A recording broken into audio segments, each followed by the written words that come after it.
Pleasant good morning to the Honorable John Brisenia, Prime Minister of Belize, his ministers and ministers of state, to the Honorable Tracy Panton, Leader of the Opposition, and members on her side of this House, and to you, Madam Speaker.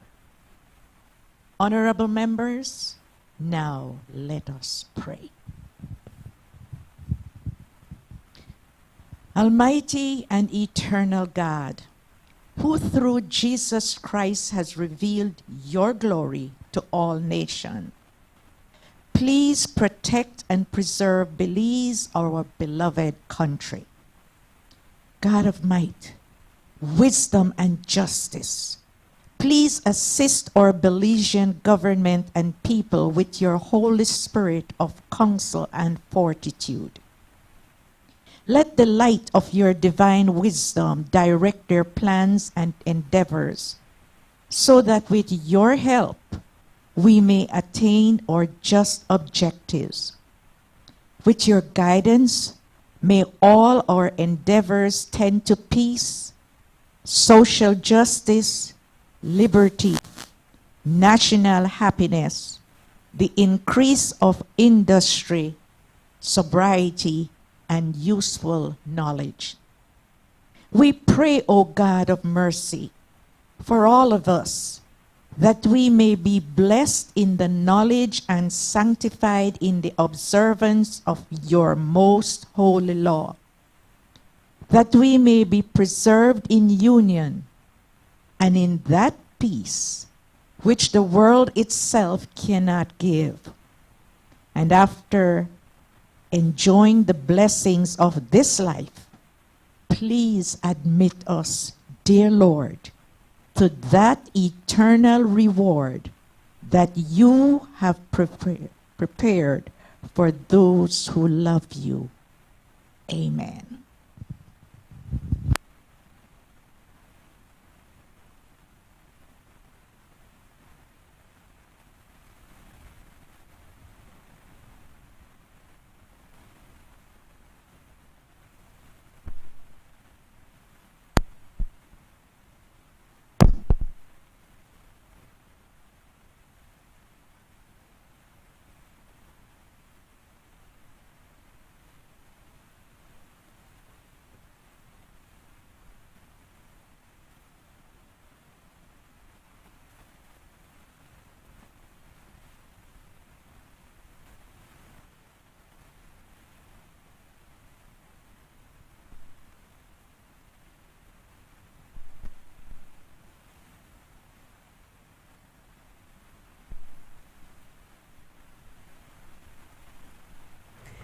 Announcement by the Speaker. Good morning, members. The notices of absences received for today's meetings are the following. Members for Pickstock, Toledo East, Orange Walk South, Orange Walk North, Corozal Southwest, and Corozal North. Members, when this parliamentary session was inaugurated in May of this year, you may recall I announced one of the objectives we hope to accomplish is the establishment of a parliamentary calendar that is both practical and that can be applied. With that said, it is a work in progress. The Parliament should proceed on its Christmas recess from December 17, 2025 to January 27, 2026. Starting off in 2026, Friday, January 30th, should be the joint sitting on the occasion of opening the newly renovated National Assembly, and the first regular business sitting of the House is scheduled for Friday, February the 6th, 2026. The aim, and that's the key operative word here, the aim is that House meetings at minimum will be the first Friday of each month, save and except for the annual recess periods or public and bank holidays, where adjustments would need to be made accordingly and in advance. The hope, members, is that this should assist the executive branch to plan for the legislative agenda per year, and it should assist the upper house, the Senate, in its legislative planning and processes that follow from House meetings. And of course, the staff and Parliament overall would be better guided. Members, a parliamentary calendar should allow for members, committees, and staff to plan their work and scheduling, provide for better legislative quality, accountability, and oversight through the committee system, and improved public engagement. It should also provide for improved work-life balance for all members and staff, more efficient use of time, the finances, for the various parliamentary meetings, operations, and procedures. Provide for reduction in scheduling conflicts and a promotion of consistency, professionalism, and stability in this institution's procedures. In short, a parliamentary calendar is not just a timetable. It is a governance tool that strengthens efficiency, accountability, transparency, and public confidence in our Parliament. Therefore, members, on this occasion and in this month of wishes and gifts, we look forward to your support to achieve this as we in 2026 attempt to establish and comply with a parliamentary calendar. I thank you.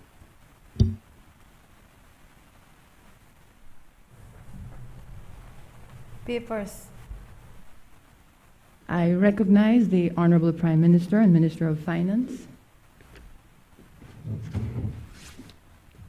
Thank you, Madam Speaker, and I must commend you in trying to put some kind of structure in the work of the National Assembly and also the Senate. And I know we had a long meeting discussing this so that as we have been a more active government in trying to make sure that we can come to Parliament on a regular basis. So it's important for then everybody can be able to put some kind of planning. And I just want to make a point, Madam Speaker. I'm sure you're wondering why all of us are in orange.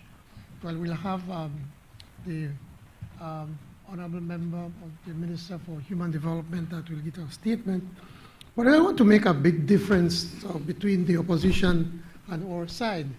The opposition come with T-shirts defending a criminal, defending a predator, a child predator, wanting by Interpol. Madam Chair. And here we are. I would not give a point of order, Madam Speaker. I need to know the point of order. Yes. But I need you to have a seat, Prime Minister. Madam Speaker. What's the point of order? The point of order is that he is attributing some kind of, what's the term? There's no point of order. A motive. No point. Some clandestine motive of the opposition, Madam Speaker, when he well knows that is not the intention. The intention of the... Madam Speaker, that's not a point of order, Madam Speaker. The intention She's trying to give an explanation, Madam Speaker. The intention of the opposition, Madam Speaker, is to ensure that all Belizeans... I hear the point of order regarding that was not the reason why, I believe on a previous meeting, opposition wore some shirts. That point of order has been noted, Prime Minister. While the specific point of order wasn't cited, I gather it's the insinuation of improper motives. I am not insinuating anything. I'm just stating a fact. Here we come standing up for gender-based violence for the 60 days of activism. Madam Speaker, and you could see a big difference. I'm not making any insinuations. So that said, Madam Speaker, I think I've made the point. I can't have two members standing on their feet. We know this. Yeah. No, you have to state your point of order. Well, would you allow me? But you need to state what section. Would you allow me? What is the section? What would you allow me? Are you the Speaker of the House, Prime Minister? When did you become judge, jury, and executioner? No, member for Albert. When did you member become for judge, jury, Albert? and Simply state the point of order. Again, Madam Speaker, the Prime Minister insists on suggesting that we were here in whatever we chose to wear as a matter of improper motive, and that is not acceptable, Madam Speaker. I have just noted for the record, I had noted earlier stated to the Prime Minister what the point of order was, and that the motive insinuating was not what the Prime Minister, to clarify that that was not the insinuation, and the Prime Minister promptly stood up and stated that was not the insinuation, and then moved to state why your side of the house is in your shirts. Can we now move on? Thank you. It's a Creole saying, Madam Speaker, do so not like do so. That's the problem. But that said, Madam Speaker, I rise to present and lay on the table sessional paper HR 43A114, the Customs and Excise Duties Amendment of Schedule 1, Order 2025.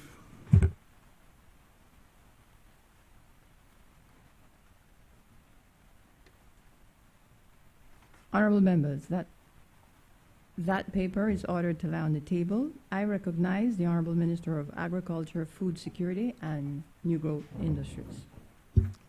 Madam Speaker, I rise to present and lay on the table sessional paper number HR 54/1/14, Supplies Control Price Amendment number 34, Regulations 2025, HR 55/1/14, Supplies Control Price Amendment number 35, Regulations 2025, and HR 46/1/14, Supplies Control Price Amendment number 36, Regulations 2025. Honorable members, those papers are ordered to lie on the table.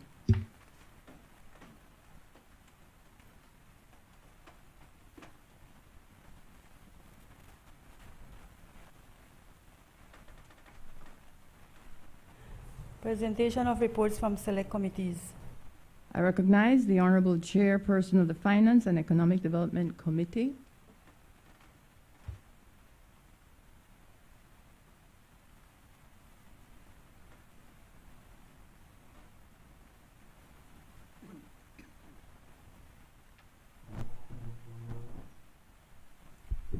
Morning, Madam Speaker. I rise to present and lay on the table sessional papers number HR 46A/1/14, report from the Finance and Economic Development Committee on the Sugar Industry and Cogeneration Project Amendment Bill 2025, and paper number HR 46B/1/14, report from the Finance and Economic Development Committee on the Financial Services Commission Amendment Bill 2025.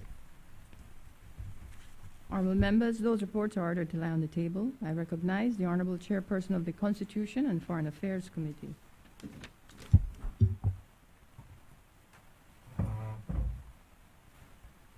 Good morning, Madam Speaker. I rise to present and lay on the table sessional papers number HR 47/1/14, report from the Constitution and Foreign Affairs Committee on the Justice of the Peace Amendment Bill 2025. Number HR 48/1/14, report from the Constitution and Foreign Affairs Committee on the Domestic Violence Amendment Bill 2025. And number HR 48A/1/14, report from the Constitution and Foreign Affairs Committee on the Judges' Salaries and Pensions Bills 2025. Thank you very much, Madam Speaker. Honorable members, those reports are ordered to lie on the table. I recognize the Honorable Chairperson of the Joint Public Accounts Committee. Madam Speaker, good morning all. I rise to present and lay on the table sessional papers number HR 49/1/14, reports from the Public Joint Account Committee on the report of the Auditor General for the year April 2015 to March 2016. Honorable members, that report is ordered to lie on the table. I recognize the Honorable Minister of Human Development, Family Support, and Gender Affairs.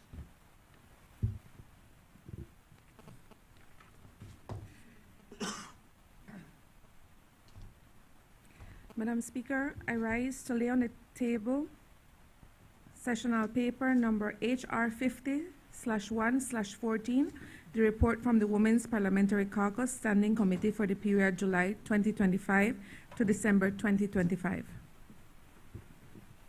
Honorable members, that report is ordered to lie on the table. Statement by ministers. I recognize the Honorable Minister of Human Development, Family Support, and Gender Affairs.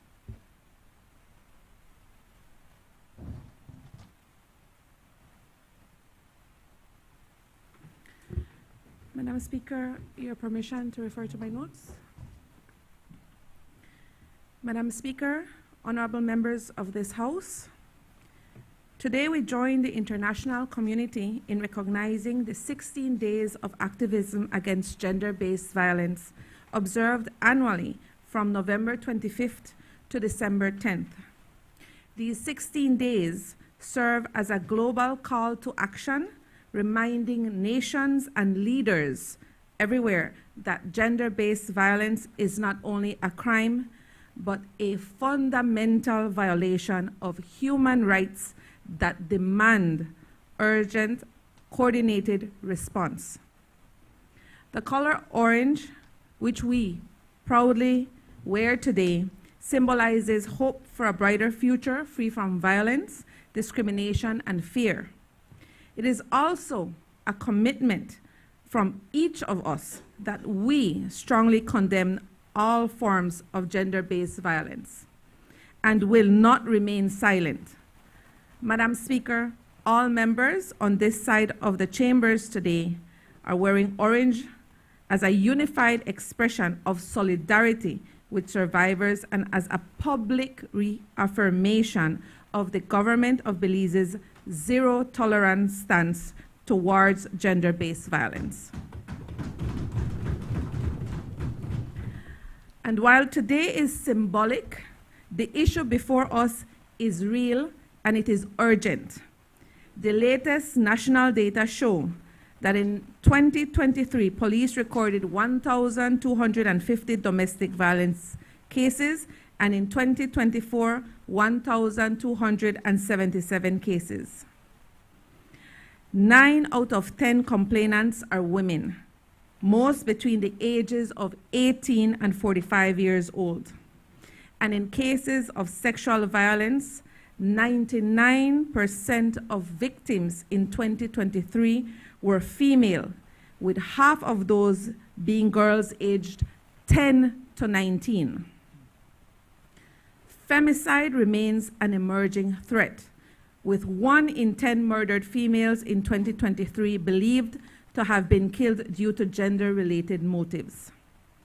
These numbers represent real people, women, girls, families, and communities affected by violence. They highlight why the government's leadership and response must remain firm, coordinated, and unwavering. Under the leadership of the Ministry of Human Development and in partnership with Home Affairs, Health, the Judiciary, the National Women's Commission, and the Office of the Special Envoy, the government continues to strengthen gender-based violence response. This includes improved legislation, stronger enforcement mechanisms, expanded survivor services, the essential services package, and community-level engagement to shift harmful norms. Madam Speaker, allow me to highlight several major initiatives the government of Belize has advanced to address gender-based violence, strengthen prevention, and improve survivor protection and support. The first is the National Policy Framework and the adoption of the revised National Gender Policy 2024-2030, including a dedicated National Gender-Based Violence Action Plan, which guides prevention, protection, prosecution, and survivor support efforts. Strengthening legislation, work is underway to strengthen the Domestic Violence Act, including improved enforcement mechanisms and provisions to address cyber harassment, digital stalking, and financial control.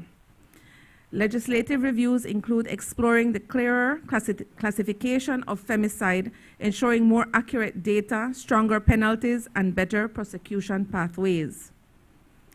The expansion of government-led case management, including counseling, psychosocial support, legal assistance, and emergency safety support for victims. Support to safe houses through training, educational materials, equipment, and dignity kits, and plans to expand access to professional counselors with permanent establishment positions proposed.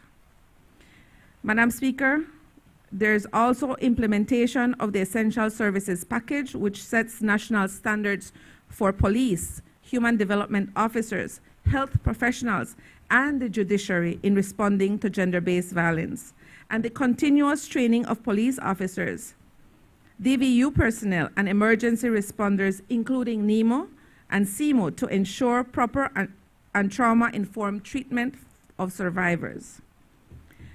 Madam Speaker, there are also efforts to strengthen protection order mechanisms, especially in rural communities, and work is underway to ensure senior justices of the peace can issue emergency protection orders when magistrates are unavailable.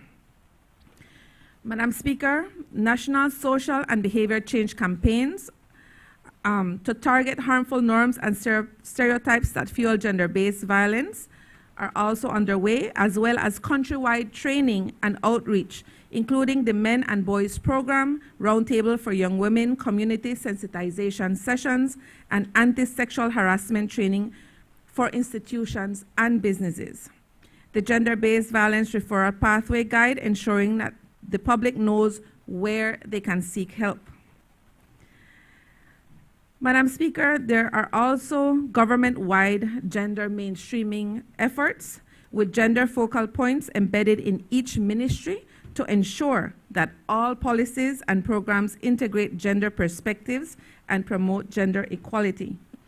All these efforts demonstrate this government's commitment not only to respond to violence, but also to prevent it by addressing root causes, strengthening systems, and ensuring survivors receive the services they need and deserve. In closing, Madam Speaker, gender-based violence is not a woman's issue. It is a national issue. It affects our families, our communities, our workforce, and our stability as a nation. The 16 days of activism is more than a symbolic observance. It is a call to leadership, to accountability, and to action.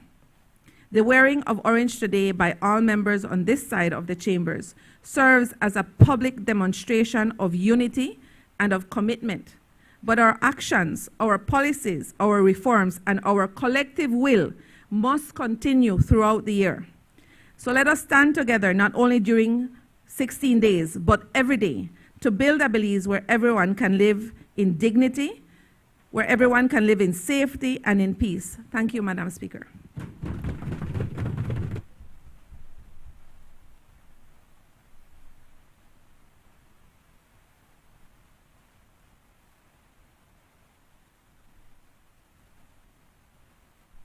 Introduction of bills. I recognize the Honorable Prime Minister, Minister of Finance.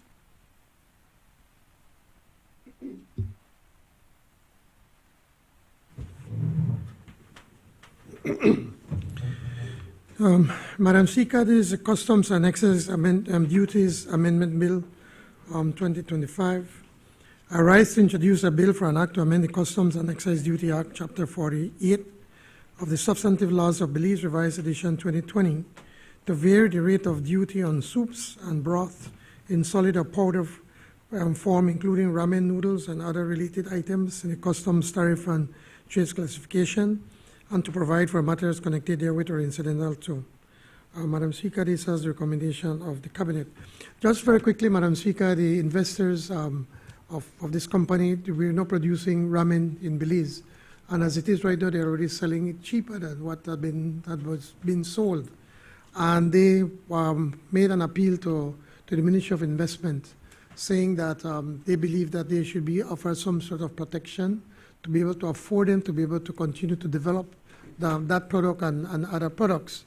From what I've been told, that this product that they're producing, the ramen or the local noodles, has gotten great acceptance by the public. It's been selling very well, but also you have also these products also being imported not only from China but even from CARICOM. In discussions with the Ministry of Foreign Trade, and in consultations with CARICOM, since we are part of the CARICOM, the single market agreement. Is that the one, Foreign Minister? The single market agreement. We have to get approval from CARICOM to be able to impose any new tariffs. So what we have done, we're imposing just 20% tariff on importation of noodles, so that then we can give our local producers a better opportunity to be able to continue to expand their products and to continue to invest and make a better product. So basically, it's very, very straightforward. And again, as I said, Madam Speaker, this bill has the recommendation of the Cabinet. Honourable members, that bill is referred to the Finance and Economic Development Committee for examination, consideration, and report. Bill for an act to amend the Customs and Excise Duties Act, Chapter 48 of the Substantive Laws of Belize, Revised Edition 2020. I recognize the Honourable Prime Minister and Minister of Finance, Investment and Economic Transformation.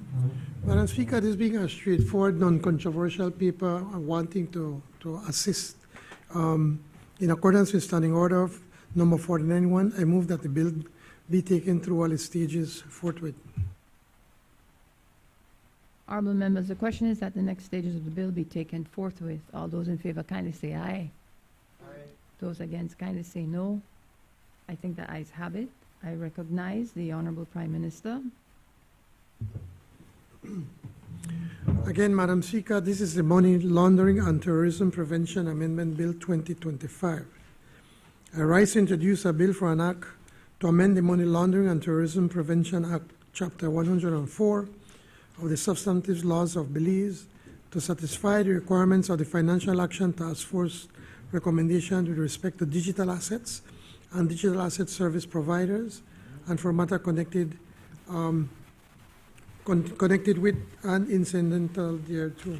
Madam Speaker, to give explanation as to what we're doing, the clock is ticking on us, and so as I think I mentioned in the last introduction of the previous bill that goes along with this, under the Act, the prevention of any kind of digital assets in Belize, such as bitcoins and etc., it comes to an end on December 31st.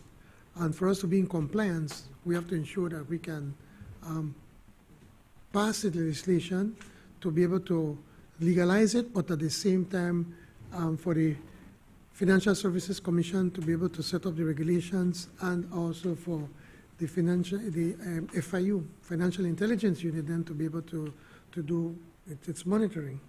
So, Madam Speaker, coming to my notes, this is coming at a very important point in our financial services sector. So as Belize prepares for the responsible introduction of digital assets activities, these amendments ensure that our primary AML, CFT, and CPF legislation fully captures digital asset service providers and aligns with international standards, particularly with those of the Financial Action Task Force, FATF. Madam Speaker, the global landscape for digital assets is changing rapidly, and I know many of us watch American television, and whilst the United States was one of the countries that was almost fully against these kinds of activities and transactions, now President Trump has been, I guess pun intended, trumping these new assets, and I'm told even his family has been investing large sums of money in this. So it is something that will take place, and we believe we have to be prepared. Therefore, the Financial Action Task Force has updated its standards, including the recommendation requiring jurisdictions to adopt risk-based measures to regulate new technologies and digital asset services. This is what is known as Recommendation 15. These standards emphasize proper customer due diligence, secure record keeping, monitoring of transactions, and the capacity for regulatory authorities to share information internationally. Belize must therefore ensure that the Financial Services Commission and other competent authorities possess the statutory powers necessary to supervise this emerging class of activity effectively.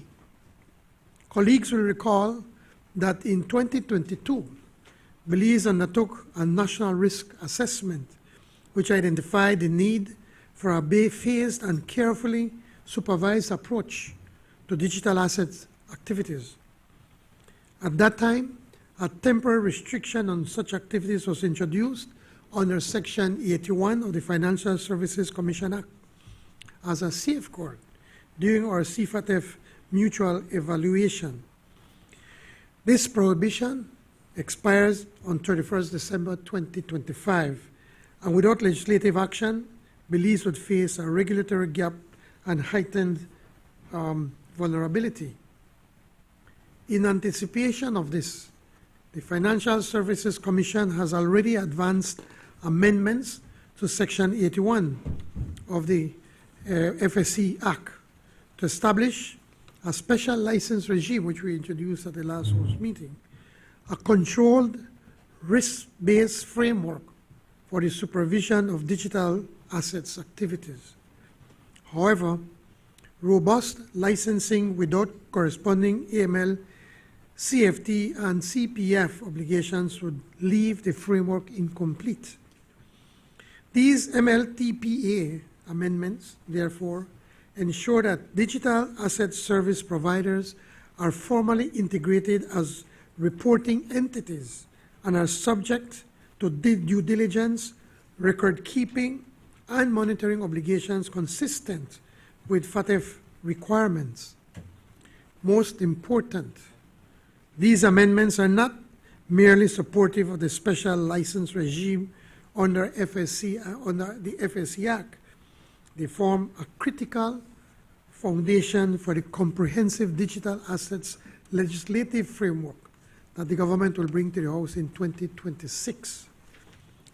Together, these measures established a modern, coherent, and internationally aligned regime that positions Belize as a responsible and forward-looking jurisdiction for digital innovation. Key provisions of the bill extend due diligence requirements of digital assets service providers and mandate the maintenance of originator and beneficiary information for transactions, enhancing transparency and reducing the risk of misuse by illicit actors. Providers offering correspondent-style services will be held to standards similar to those applied to banking institutions. Madam Speaker, Belize's excellent performance in its fourth-round mutual evaluation deemed compliant or largely compliant in 38 of 40 recommendations is an achievement few countries have matched.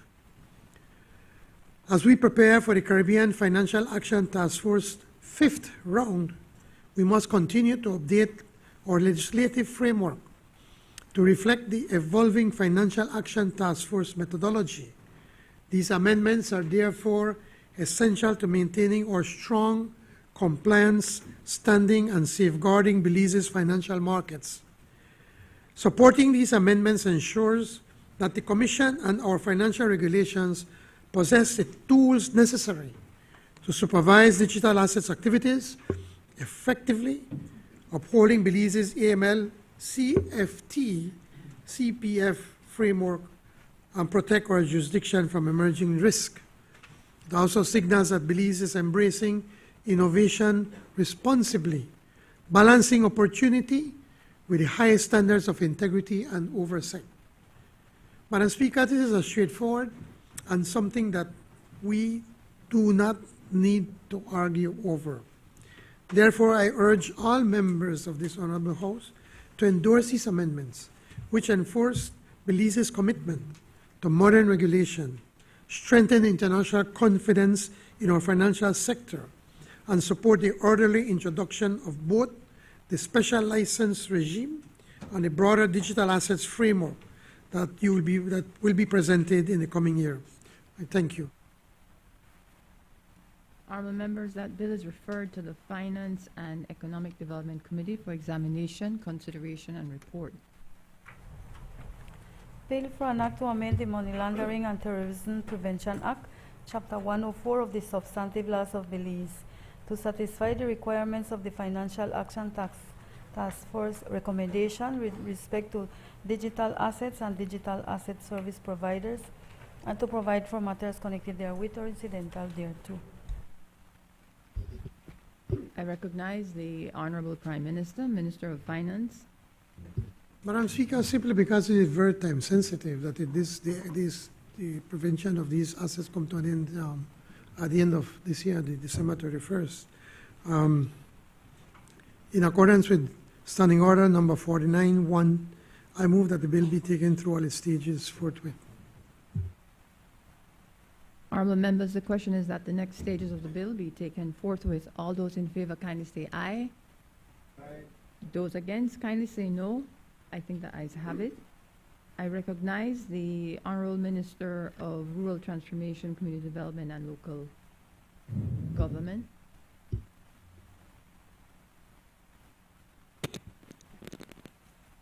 Thank you very much, Madam Speaker. Madam Speaker, this is the Trade Licensing Amendment number 3, Bill 2025. I rise to introduce a bill for an act to amend the Trade Licensing Act number 19 of 2024 to provide for the determination of annual license fees for trades in towns and villages, to make transitional provisions respecting existing trades and for matters connected with and incidental thereto. Madam Speaker, this bill has a recommendation of Cabinet. Madam Speaker, if you kindly allow me to just share some notes on this proposed amendment. Madam Speaker, the purpose of the bill is twofold. One, to amend the Trade License Act number 19 of 2024 to allow for greater clarity for the determination of fees for rural trade licensing versus urban trade licensing. B, greater clarity in the transitional arrangements from the previous regime. C, amendment of Schedule 1 to properly alignment of the administrative arrangement for Blackman and Unitedville villages. The Act in its current form did not sufficiently distinguish how the respective boards were to determine and declare the fee structure for rural and urban trade licensing. That is now separated and sufficiently clarified with the amendment to Section 19 and the addition of Sections 19.1 and 19.2. For avoidance of doubt and to mitigate any potential challenges or misinterpretation, the Ministry believed it would be best to make the clarifications through the amendment of Section 19 and thus repealing Section 51.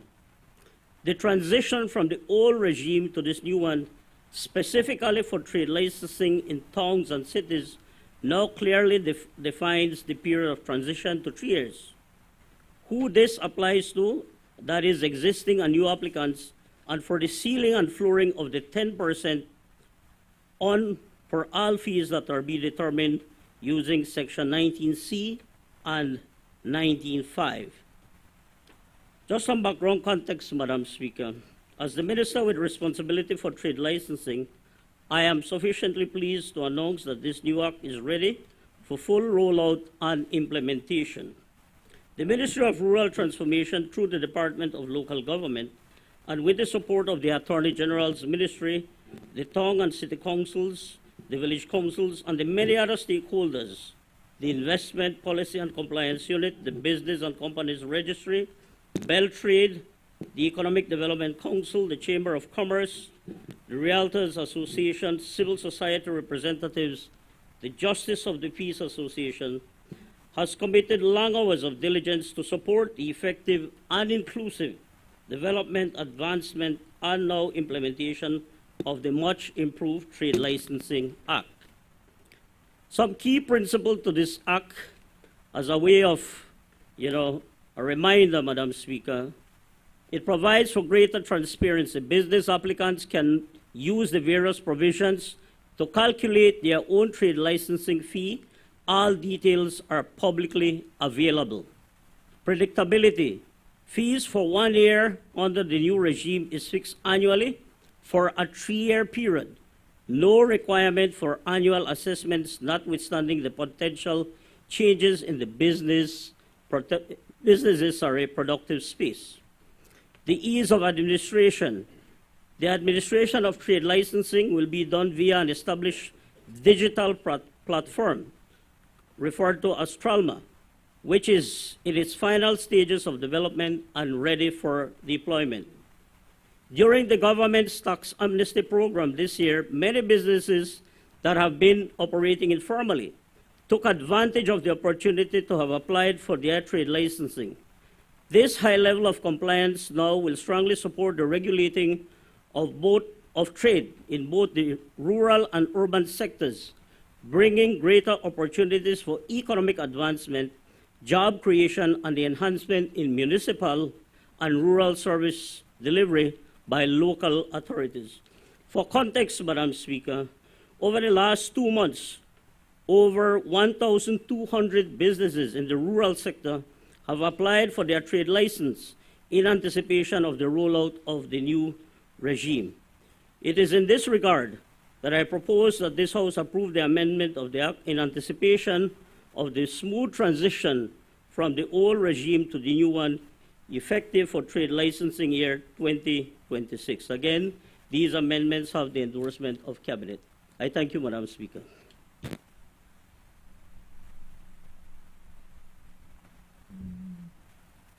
Honorable members, that bill is referred to the Public Service, Labor, Industry and Trade Committee for examination, consideration, and report. Bill for an act to amend the Trade Licensing Act, Act number 19 of 2024, to provide for the determination of annual license fees for trades in towns and villages, to make transitional provisions respecting existing trades and for matters connected therewith or incidental thereto. I recognize the Minister of Rural Transformation, Community Development and Local.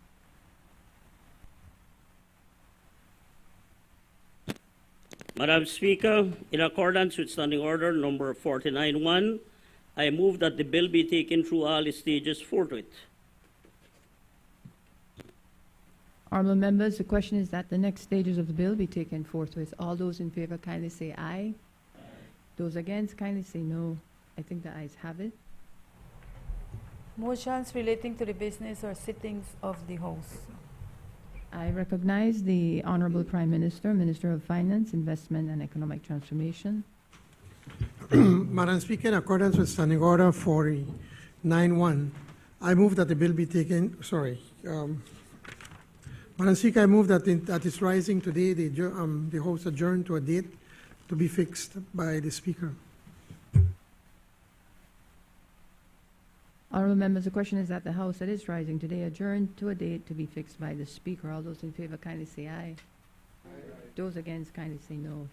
I think the ayes have it. Public business, government business motions. I recognize the Honorable Prime Minister.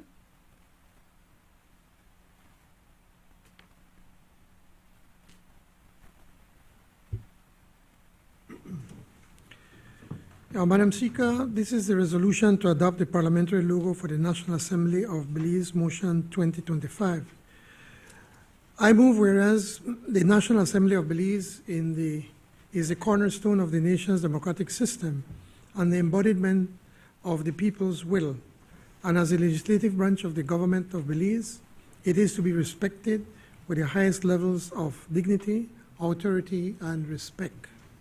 And whereas a new parliamentary logo has been created for the National Assembly of Belize to reflect the authority and identity of the country's legislative body, and whereas brand manual guides have been developed to establish a clear and consistent framework for the use of the National Assembly logo, typeface, colors, and brand identity across all communications, ensuring integrity, professionalism, credibility, and national representation.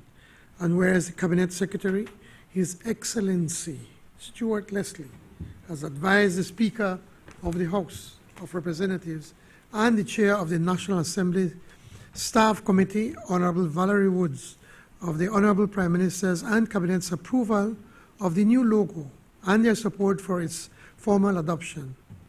Now therefore be it resolved that this Honorable House adopts the logo annexed to this motion to be designated as the official parliamentary logo of the National Assembly of Belize.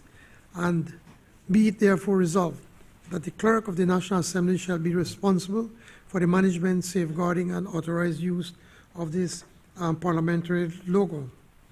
Now, Madam Speaker, just to add,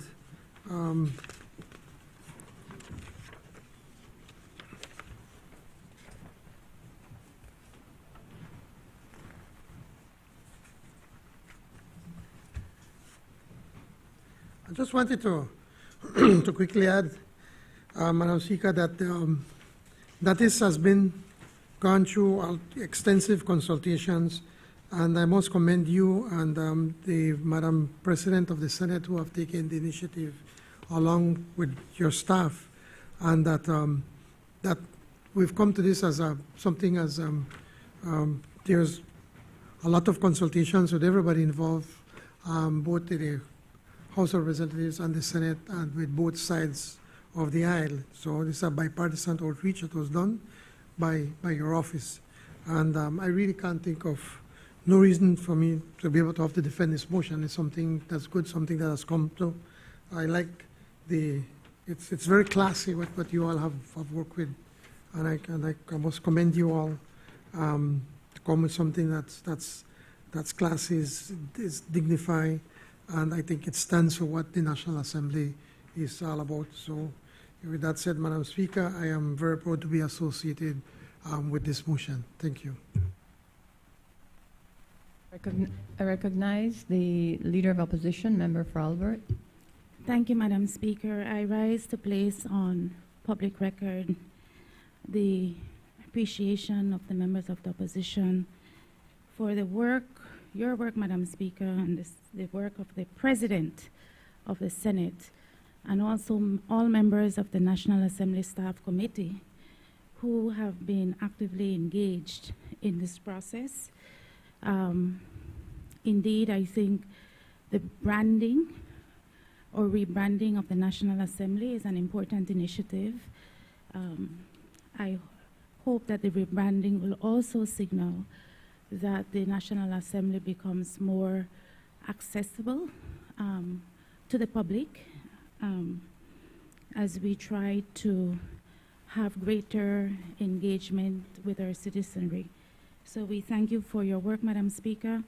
Again, this work of the committee and all those who have been involved with this process. Thank you. Honorable members, that motion is referred to the Constitution and Foreign Affairs Committee for examination, consideration, and report. I recognize the Honorable Prime Minister. Madam Speaker, in accordance with Standing Order number 49-1, I move that the motion be taken through all its stages forthwith. Honorable members, the question is that this motion be taken through all its stages this day. All those in favor kindly say aye. Those against kindly say no. I think the ayes have it. I recognize the Honorable Chairperson of the Joint Public Accounts Committee. Madam Speaker, this is the adoption of the report from the Public Joint Account Committee on a report of the Auditor General for the year April 2015 to March 2016. Madam Speaker, I move be it resolved that this Honorable House adopt the report from the Public Joint Account Committee on the report of the Auditor General for the year April 2015 to March 2016.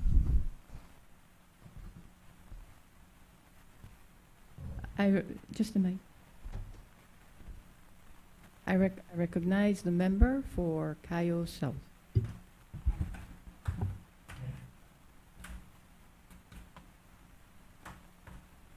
Good morning, Madam Speaker. I'm glad this didn't end up being a contentious debate, and it's not. I'm just rising to give my respect to the chairman of the Public Accounts Committee and the other member of the opposition, the member from Queen's Care, the Honorable Godwin Hela. And I'd like to give a little bit of history, Madam Speaker, a little bit on the Public Accounts Committee. As we are aware on this report, a report was also presented of the minority report. And that minority report was done on an analysis that the previous PAC had made from the 2012-2013 public accounts analysis, and it never came to light. And the chairman at the time did not approve it, did not see it fit. We were in opposition at the time. I humbly requested that the chairman and the member from the opposition analyze it this session. They agreed, and it was done parallel to the report that's being presented now for the 215-216. Why am I bringing this up, Madam Speaker? Because the report that was done way back then is extremely similar to the report that is being presented now for the 215-216, because the issues are still the same. And it is a pleasure for me on this side to be able to work along with the gentlemen from the other side. I believe this committee's function is extremely important for transparency, for accountability, for good governance. Both sides use it to their advantage when they're in opposition. I have used it, and I see them using it at times. But it's not to be used for anybody's advantage except for the advantage of the Belizean people. Transparency is not something that we should play around with. Accountability is extremely important. But one of the most important is the umbrella, which is oversight. Every government, every institution, even the opposition, needs oversight. We are human beings at the end of the day, and all human beings make mistakes. And if we are mature enough to be able to listen to advice when one is making a mistake, to be able to better it, and if it is beneficial for the people of Belize, I believe we are on the right track. What was the achievement that we are experiencing now, and some of the younger members that have not been here before, especially the members that are sitting on PAC now from the social partners that sit in the Senate? And they played an important role also in the presentation of this report. And this one is I am biased. We fought for years in this House of Representatives for the PAC to be able to expand its participation, to have the social partners present. And it was this government, Madam Speaker, under the leadership of John Briceño, that passed legislation that now the PAC is a joint public accounts committee that includes the social partners. That is something that is fundamental. Secondly, Madam Speaker, if you have noticed, and I know you have noticed, if the people of Belize have noticed that when PAC meetings or PAC hearings, not meetings, but PAC hearings are held, it is now available online. It is done live. That is a second thing that was proposed at that time. And it was legislated, and that is the basis of transparency. We need to, and I would hopefully advise the Prime Minister and lobby that it is not only put on social media, but that it is televised, because it is important that these hearings are televised. What was another proposal that was made back then, and we are still making it now? Madam Speaker, the Public Accounts Committee needs, they need help, they need resources.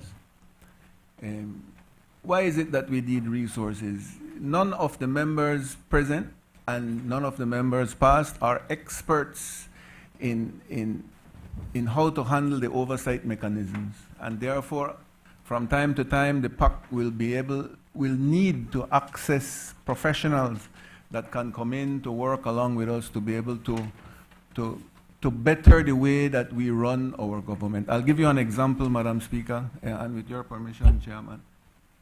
there is an issue that we are trying to put forward right now in the Public Accounts Committee. We complain about how the system is being run, but the truth is that we still have laws that are archaic. We have the FARA, which is what government uses to establish how is it that we run, how we run government legally and accountable. But the FARA comes in conflict with financial orders and store orders. Why? The financial orders and store orders that the ministries are presently using is dating back to, if I'm not mistaken, the early 60s. I think the minister is aware of this. We have discussed this in cabinet. The ministry is trying to find a way to update the financial and store orders so that they come to modern times. For example, I'll give you a clear example. In the Ministry of Infrastructure Development, we have some financial orders or store orders that tell us that we have to be logging things in books about 11 by 17, and they have to be covered with a certain type of thick covering, and it makes it impossible in this age to be able to function. And so if somebody is doing an auditing or if somebody is doing an analysis and they go in and they get very picky, they can go to a store order and say, you know something, but you're not complying because you're not using this ledger that was available. In fact, you can't even buy the ledger right now that Angelo's Presley found. I'm just using this as a specific example that we have laws on our books that are archaic. We are now in the modern times where even AI will be farther ahead than we are used to. And we have to be able to have our system work. And for our system to work, we need to modernize it. Just like what you have done, Madam Speaker, with the new building that the Belizean people will see in January, you're modernizing Parliament. Well, the PAC, along with the ministry, we want to modernize the way our accounting system works, and it will take some time, it will take some investment. One of the proposals that we are making is for the Ministry of Finance to seek and provide necessary financing for the PAC to work properly. So I'm just giving this summary, Madam Speaker, but it's done in good faith. I think the Public Accounts Committee, I've been a part of it for quite a long time. I see the importance that it is to government. I am experiencing it from the government side, which is a little bit more difficult than when you are in the opposing side. But one thing I would like to say here, both sides of the house, we come to debates and we get a little bit feisty, which is fine. But I must say that the relationship that we have presently in the Joint Public Accounts Committee, when working along with our brethren over there from government, and when working along with the senators that are present in the Public Accounts Committee, it is a pleasure to be a part of the committee. The working relationship is a positive one. Thank you very much. I recognize the Leader of Opposition, Member for Albert. Thank you, Madam Speaker, and I also want to thank the member for Cayo South for his intervention on this particular report. Madam Speaker, I also served on the Joint Public Accounts Committee and had an opportunity to chair the committee at a time when we were able to include members of the Senate, or social partners in particular. And while the expanded involvement is a critical component in terms of transparency and accountability, I think what is more important is that we are able to get timely audited financial reports from the entities that are responsible to provide these reports. We're now in a 10-year deficit.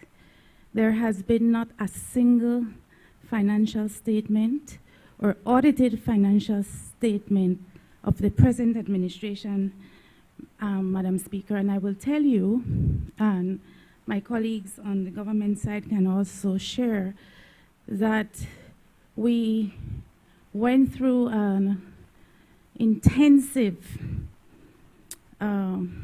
analysis and assessment of where we were in terms of our financial system that is severely broken. Where we have the Accountant General and the Auditor General, even though they have laws to comply with, simply don't comply because the information that they are receiving from the various ministries and departments are grossly inadequate. There's this saying, garbage in, garbage out, and it is important. I certainly, during my time as the chair of the Joint Public Accounts Committee, had the opportunity to have an extensive conversation with the Prime Minister and the Ministry of Finance, with the Financial Secretary, with the Auditor General, with the Accountant General, about where we saw the glaring gaps in our financial system. And we had made the Prime Minister had given his undertaking at the time that we would meet with the technical committees, the AOs and the FOs within the various ministries to see how we can have a resolution so that record keeping, for example, is grossly inadequate and continues to be that way. And so, Madam Speaker, while I pray and hope in earnest that we are able to get more timely reports, more accurate reports, that we can get the kind of expertise that the member for Cayo South underlined, that we can look at the kind of comprehensive legislative review that is required, particularly looking at the independence of the Auditor General's office, that these things are critical in terms of providing the kind of monitoring and oversight that is required for both administrations. Thank you, Madam Speaker. I recognize the member for Caribbean Shores. Good morning, Madam Speaker, and good morning, colleagues. Madam Speaker, I rise to make my contribution to this report of the Auditor General that has been placed on the table for the year April 2015 to March 2016. But before I make my contribution, Madam Speaker, I just want to take this opportunity to extend my condolences to the families of Reynard Garbott and I believe the other gentleman, I don't recall his name, Crawford, who lost their lives so callously last night on the Hummingbird Highway. I can't imagine what the families of those two gentlemen are going through. I know that today we are wearing orange in support of gender-based violence, and we fully support that in the loudest form and loudest way. But our young men continue to lose their lives. And in this instance, it's two hardworking young men. And so, and in one instance, Reynard Garbott, I believe his mom is Miss Coleman, that's her youngest child. And I can't imagine the pain that she's experiencing right now and the pain that those families will have to endure over this Christmas season. So I just wanted to pay my respects and offer my condolences to the families.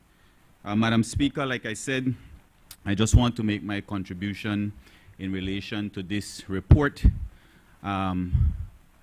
Like the Minister for Cayo South, we on this side of the House are extremely appreciative of the concerted bipartisan effort that has been made in relation to this report. It's not often we get to this stage where you see a Public Accounts Committee or a joint Public Accounts Committee come forward to table the Auditor General's report. And so I want to congratulate the chair on his efficiency in convening meetings, because we did have a deadline to meet.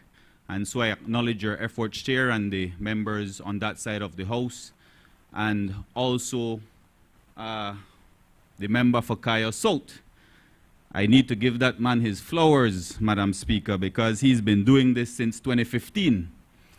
And we all know what we've been through in those years, the first 5 years, 2015 to 2020, and how difficult it felt like at times we were being dentists trying to pull teeth. And to see whenever we would have interview sessions, one office pointing fingers to the next office, blaming the other for the lack of transparency and poor accountability. And like the Honorable Member for Kaya South mentioned, we see a lot of the same issues from 2012 and 2013 here again in 2015 to 16. And if I may say, Madam Speaker, in my opinion, of all the House committees, this JPAC is by far the most important committee when it comes to transparency and accountability of the spending of the people's money. And that is why I am so very thankful to see that the minority report, which myself and the Honorable Member for Kaya South had prepared in 2012 and 2013, was able to see the light of day here today. And thanks again to the chair and other members of that side for seeing the importance for the public to see that we have these similar issues facing us year after year that needs to be remedied. And I want to again, Madam Speaker, point out that it is only through the efforts of our former chair, the Honorable Julius Espat, that now Public Accounts Committee meetings are held in the public so that it is now broadcasted. And it's not just to name and shame anybody, but rather it's to show the public, because it is their money that is being spent by all ministries. It is for us to be truly accountable to them at the end of the day. And that is a huge, huge, huge accomplishment that cannot be understated. In addition to the fact, as Honorable Julius had mentioned, that we now have our social partners sitting on this committee. So it's not just the government, it's not just the opposition having a second eye in that room, but it's now our social partners that play a very critical role in this oversight body. And so, Madam Speaker, today, in my opinion, is a very historic day that we have this report coming forward. There are recommendations, critical pieces of information in this report, recommendations and action points that I believe our administration will now have to address moving forward in getting the necessary resources to the appropriate authorities to ensure that we continue along this excellent path that we have started of transparency and accountability. Thank you, Madam Speaker.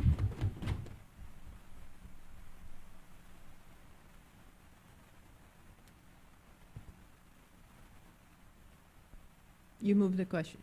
I'm sorry? You move the motion. No, I'm just want to make a presentation. Can I? No? No, that's, you should have done that when you started. I will. Oh, that's okay. That's great. Yeah. Everybody said good things about the committee anyway. So I was asking Thank if you. you were just standing to move. Okay.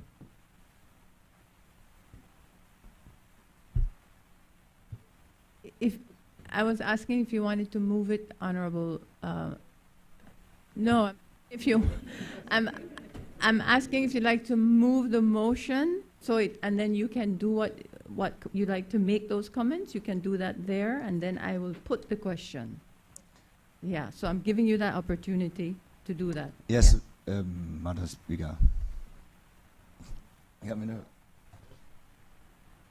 oh, nothing bad, my ballet. Everything good. Everything is positive today. You said we're ready for Christmas already, right? So it's going to be hopefully it could be a fast days. Fast meeting.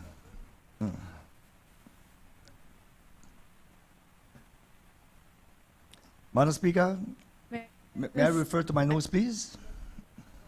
Due to the time, I'm being reminded, let's dispense with Standing Order 12, and then I don't have to interrupt.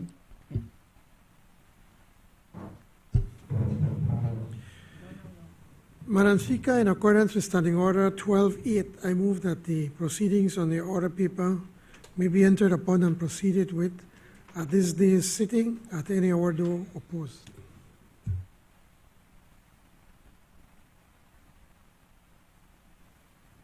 Honourable members, the question is that the proceedings on the order paper may be entered upon and proceeded with at this day's sitting at any hour though opposed. All those in favour kindly say aye.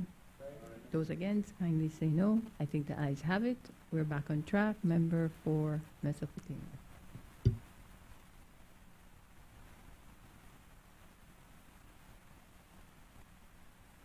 Thank you, Madam Speaker. I ask for permission to refer to my notes, please.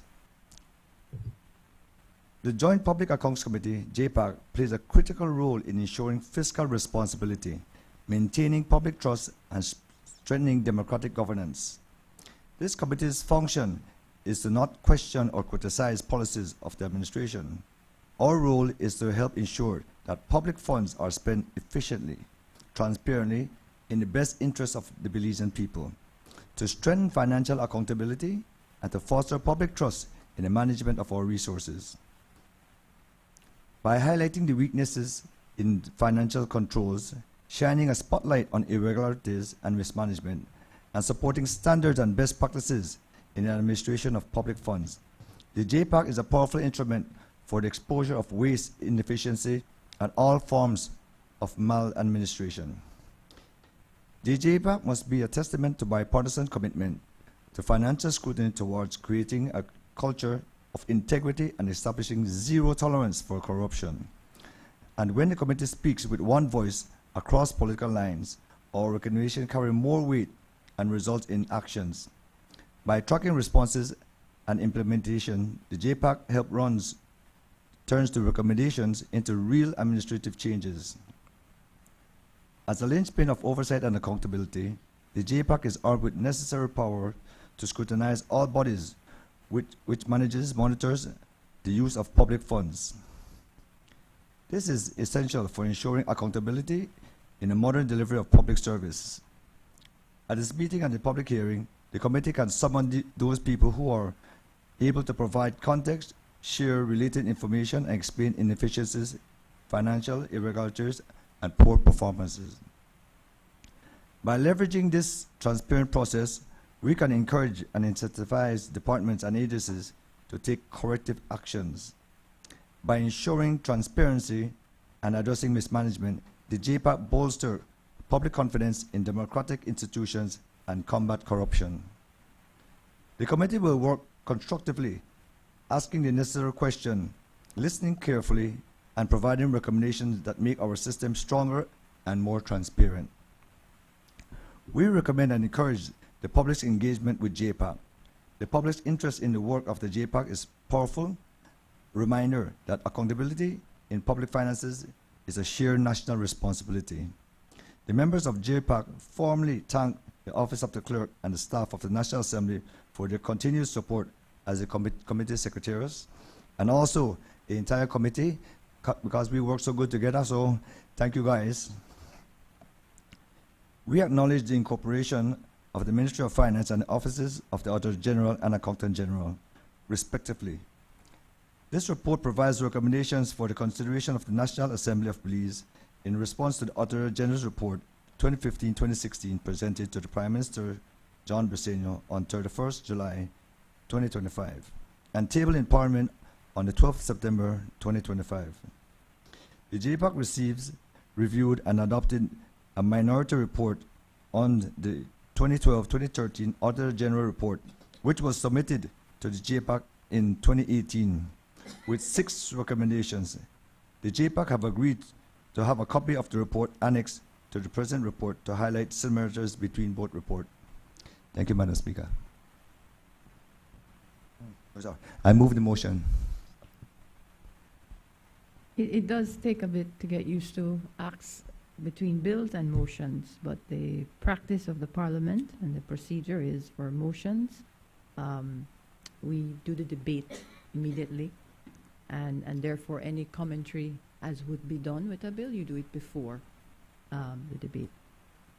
No worries at all. Honorable members, the question is, be it resolved that this Honorable House adopts the report from the Joint Public Accounts Committee on the report of the Auditor General for the year April 2015 to March 2016. All those in favor kindly say aye. Aye. Those against kindly say no. I think the ayes have it. Announcement by the Speaker. Honorable members, it has been agreed that the following bills and motion pass this day.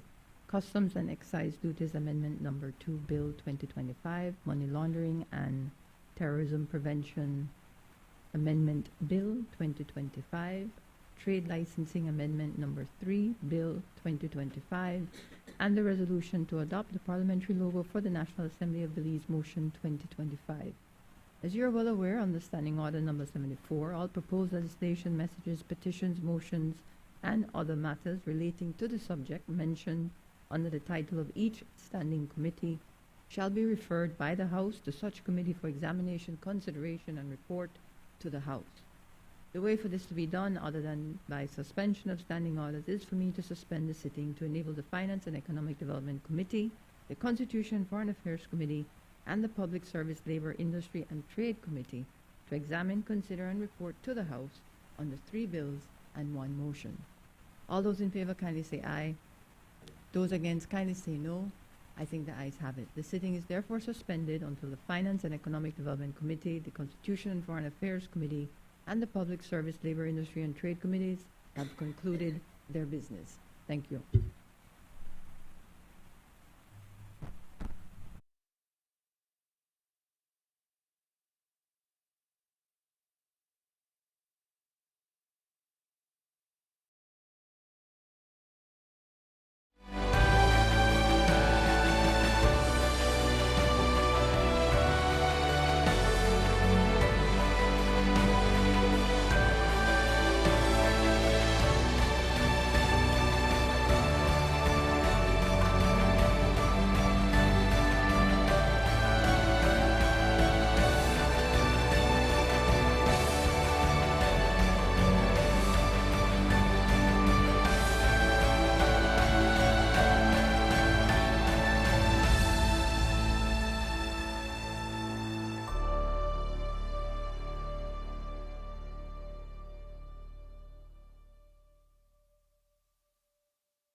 Presentation of reports from select committees.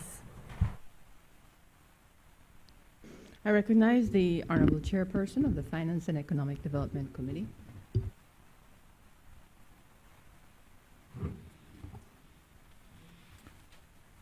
Madam Speaker, I rise to present and lay on the table sessional papers HR 51/1/14, report from the Finance and Economic Development Committee on the Customs and Excise Duties Amendment Number 2 Bill 2025, and HR 52/1/14, report from the Finance and Economic Development Committee on the Money Laundering and Terrorism Prevention Amendment Bill 2025.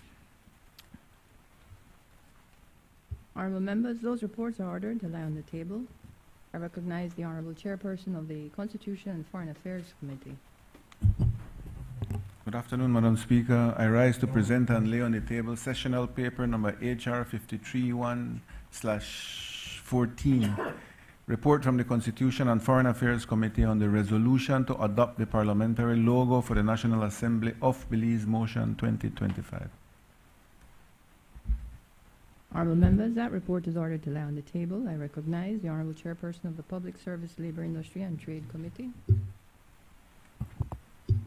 Good afternoon, Madam Speaker. I rise to present and lay on the table sessional paper number HR 54/1/14, report from the Public Service, Labor, Industry and Trade Committee on the Trade Licensing Amendment Number 3 Bill 2025.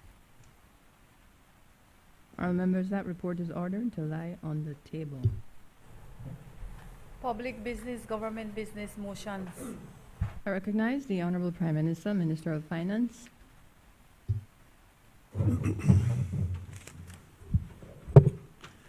Madam Speaker, with your permission not to repeat the recitals, I move now, therefore, be it resolved that this Honorable House adopts the logo annexed to this motion to be designated as the official parliamentary logo of the National Assembly of Belize, and to be further resolved that the Clerk of the National Assembly shall be responsible for the management, safeguarding, and authorized use of the parliamentary logo. Honorable members, the question is now therefore be it resolved that this Honorable House adopts the logo annexed to this motion to be designated as the official parliamentary logo of the National Assembly of Belize. All those in favor kindly say aye. Those against kindly say no. I think the ayes have it. Honorable members, the question is and be it further resolved that the Clerk of the National Assembly shall be responsible for the management, safeguarding and authorized use of the parliamentary logo. All those in favor kindly say aye. Those against kindly say no. I think the ayes have it. Bills for second reading. I recognize the Honorable Prime Minister and Minister of Finance. Madam Speaker, this is the Sugar Industry and Cogeneration Amendment Bill 2025. I move the second reading of a bill for an act to amend the Sugar Industry and Cogeneration Project Act, Chapter 5901 of the Substantive Laws of Belize, Revised Edition 2020, to extend exemptions from taxes and duties for the continued development of the cogeneration energy project, and to provide for matters connected herewith or incidental to. Madam Speaker, I really hope we don't make this political. Basically, what to do in the very same act that the previous administration passed, the ministry, the owners of BSI met with us and even addressed cabinet to express the deep challenges that we're meeting as an industry, both the cane farmers and BSI. In this instance, they have been making substantial investments in their factory, but they've been having so many challenges, such as from not getting in the right amount of cane that is needed, and to the rising cost of operations and so forth, and the continued need for more and more investments to be able to modernize both the sugar mill and the cogeneration plant. I think they made a compelling argument that they needed for the act that they had before for it to be extended. And so pretty much that's what we're doing. But it's also important to point out that we're working not only with BSI ASR, but we're also working with the farmers. Under former Minister of Agriculture, Abelardo Abimai, they came up with a commission of inquiry, which was done through my office. Based on the report from the commission of inquiry, in probably around February of this year, I had a meeting along with Dr. Avila with members of all 4 associations, the Belize, BSI, ASR, and also the officials from the Ministry of Agriculture. And my aim was for them to be able to take a look at the recommendations from the Commission of Inquiry and to be able to come up with a plan, a workable plan to be able to modernize the industry and to, in effect, ensure that our farmers and BSI, in effect, the entire industry could remain viable and profitable. And so based on my instructions to them, and after several months of discussions among themselves, we presented a cabinet paper to cabinet, and basically they were proposing a total of about $122,600,000 worth of assistance, or that the government needs to be made available to the industry. On the issue of quality service provisions for farmers, this to be able to improve productivity and efficiency, reduce costs, enhance profit, and improve resilience of cane farmers. And the proposed actions, you have field operations, local mobile services, data analytics, incentives, modalities, PPPs, and networking, change management.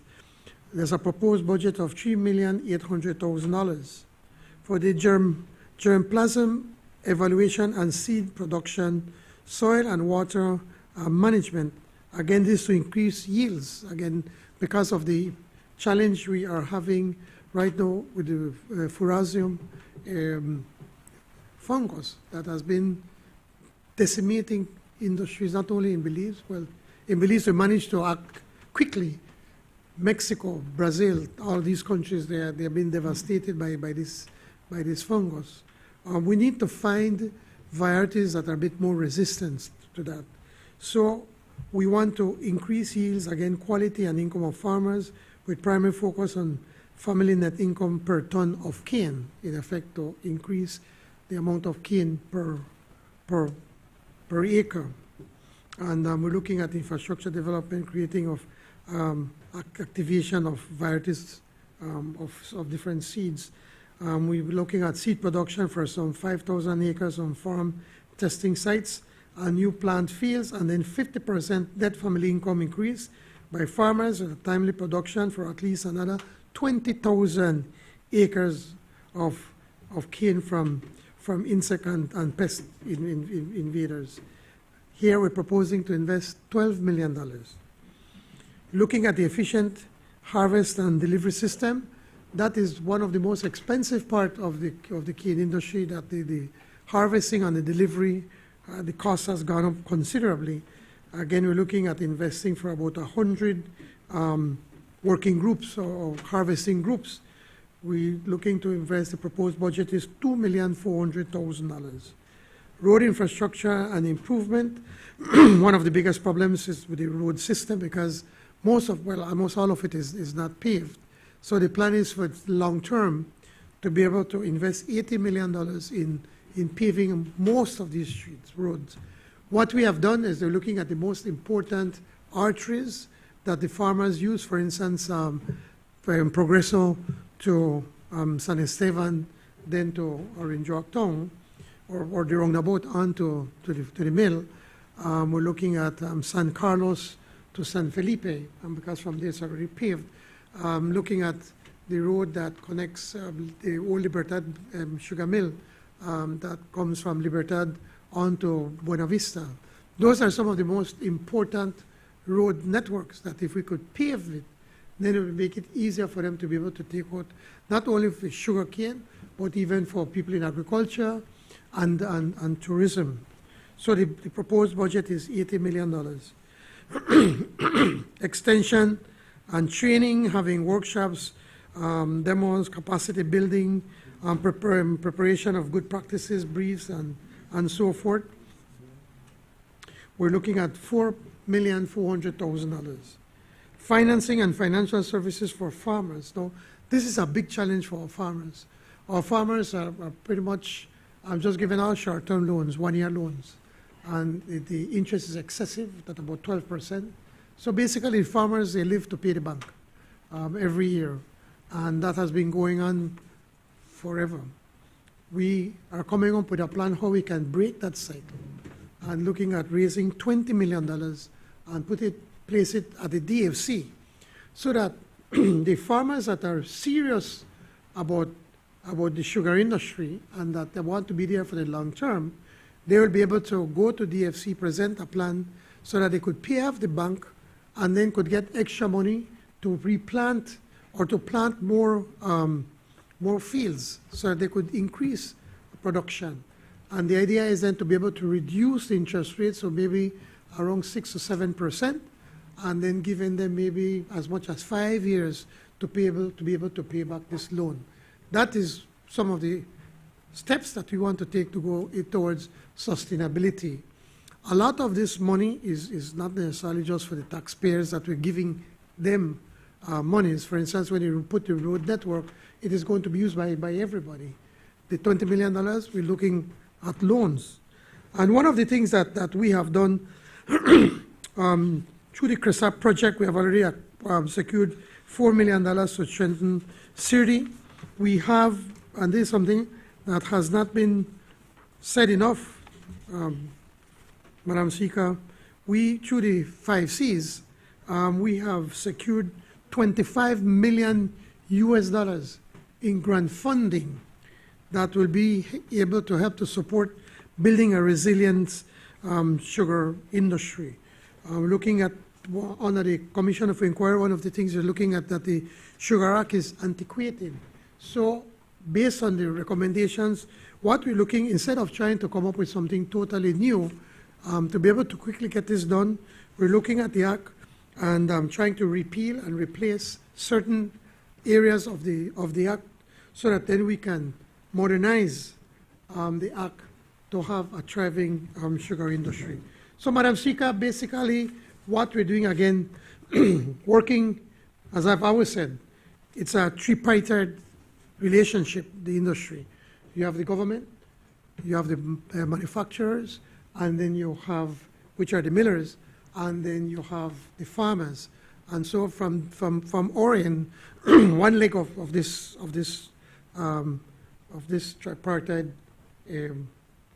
relationship, we are working with both the farmers and with the factory to be able to ensure that both can keep up with the modernization and to make sure that we can have not only a sustainable but a successful and profitable industry. It would be of no use for us to invest or to help BSI ASR to be able to get these exemptions so that they can get back on their footing. They have been losing millions of dollars over the past years. But it would be of no use if we do that, and then our farmers, because of the challenges that we've been having, especially with climate change, where when you expect rain, it doesn't rain, you plant your cane stocks, expecting rain and it doesn't rain, or when it's supposed to be dry, it's raining when you're doing harvesting. It is be of no use if we can't also help them to get back on their feet. So it's a complete combination of actions that we're taking as a whole. I could assure you, Madam Speaker and colleagues, that since we've been taking, this ministry has been on the mic here, that we've been working with all the associations, and we've been working along also with BSI, ESR to ensure that then we can have an industry that's worth keeping, worth preserving. I just, about 2 weeks ago, I was in a meeting with all of the stakeholders. We on for pretty much the entire day to show the commitment to them from our government that we want to work with the farmers and we want to work with BSI, ESR. That said, Madam Speaker, I really hope and pray that we can get support from both sides, both sides of the aisle. Thank you, Madam Speaker. I recognize the Leader of Opposition, Member for Albert.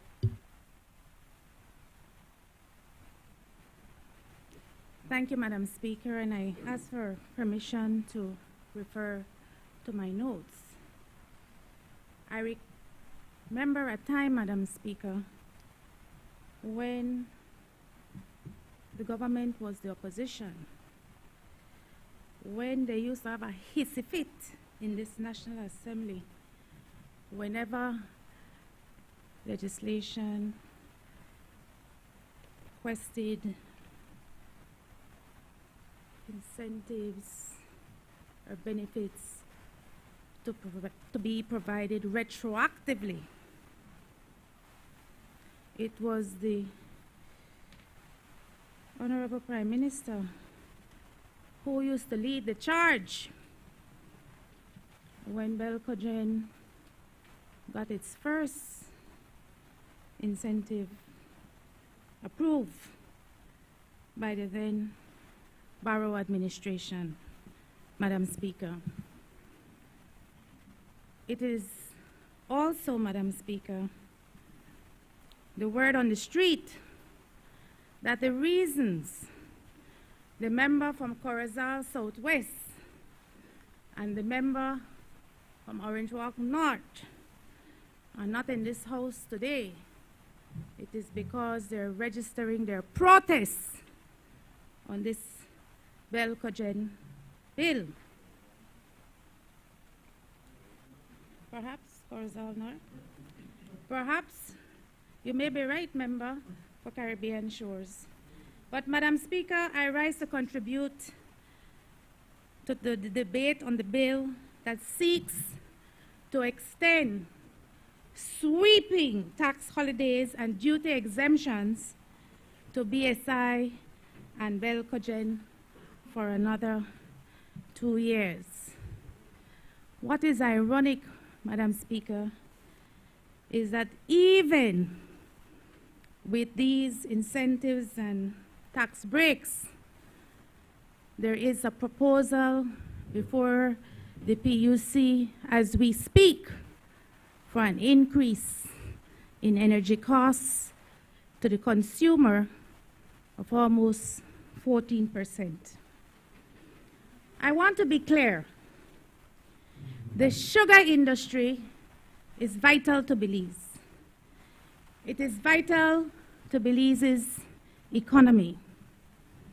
It is vital to our farmers, to our families, and to providing much needed jobs, particularly in the north. But let us examine what this bill represents. And if it asks ourselves if it represents a balanced policy, sound fiscal management, and equitable treatment for all stakeholders, especially, Madam Speaker, the cane farmers who remain the most vulnerable link in the chain.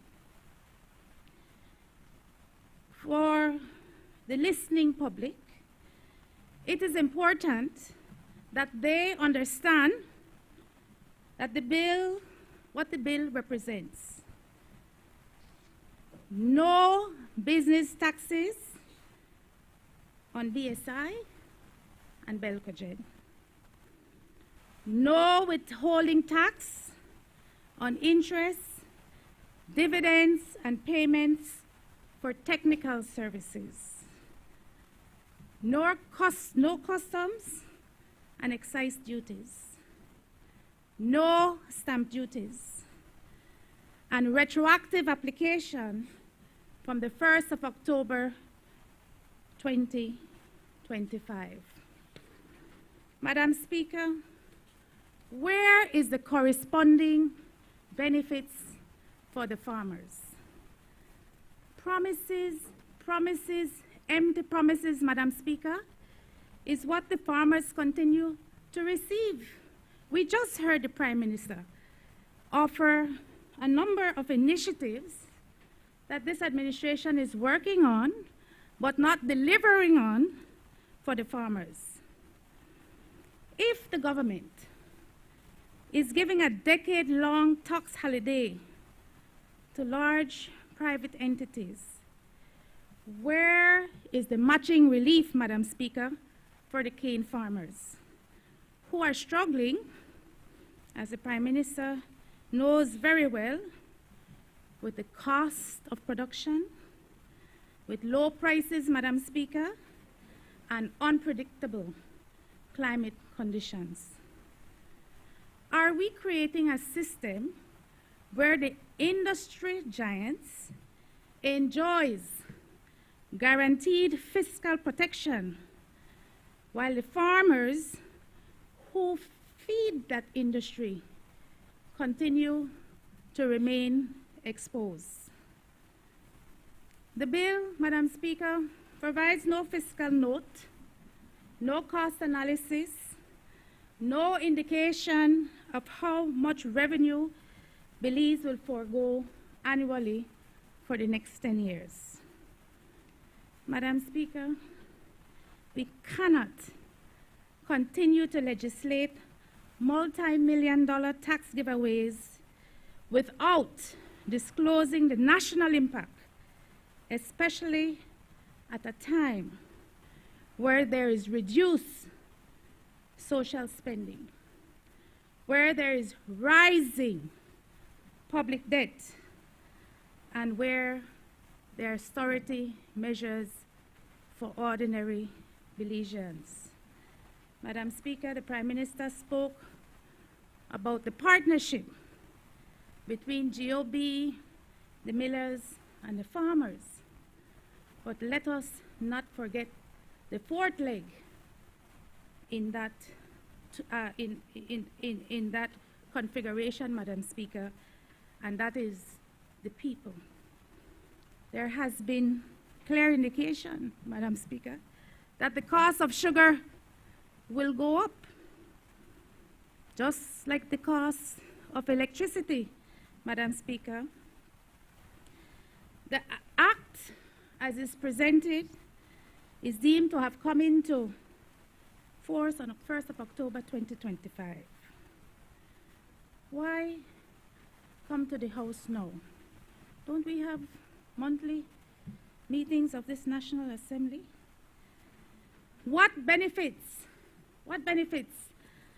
have already been applied, Madam Speaker? What imports, what payments or transactions have already been processed under this backdated provision?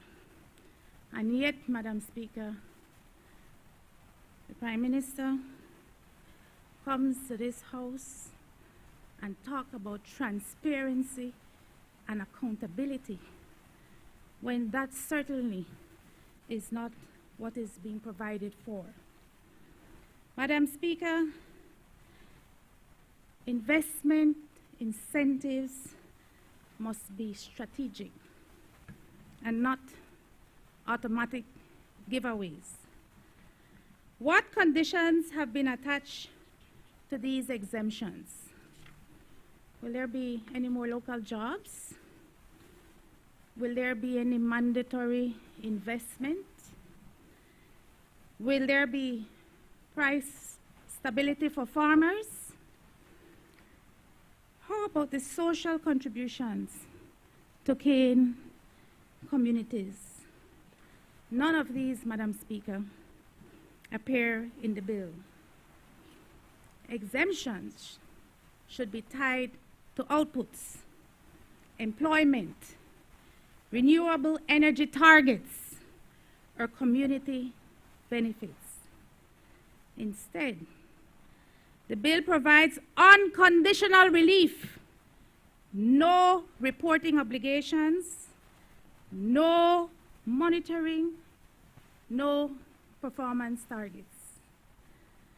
Madam Speaker, this part is a worrying pattern of the current administration, enacting bills and concessions without disclosure, entering agreements without public scrutiny, and offering tax holidays with no measurable commitments from beneficiaries.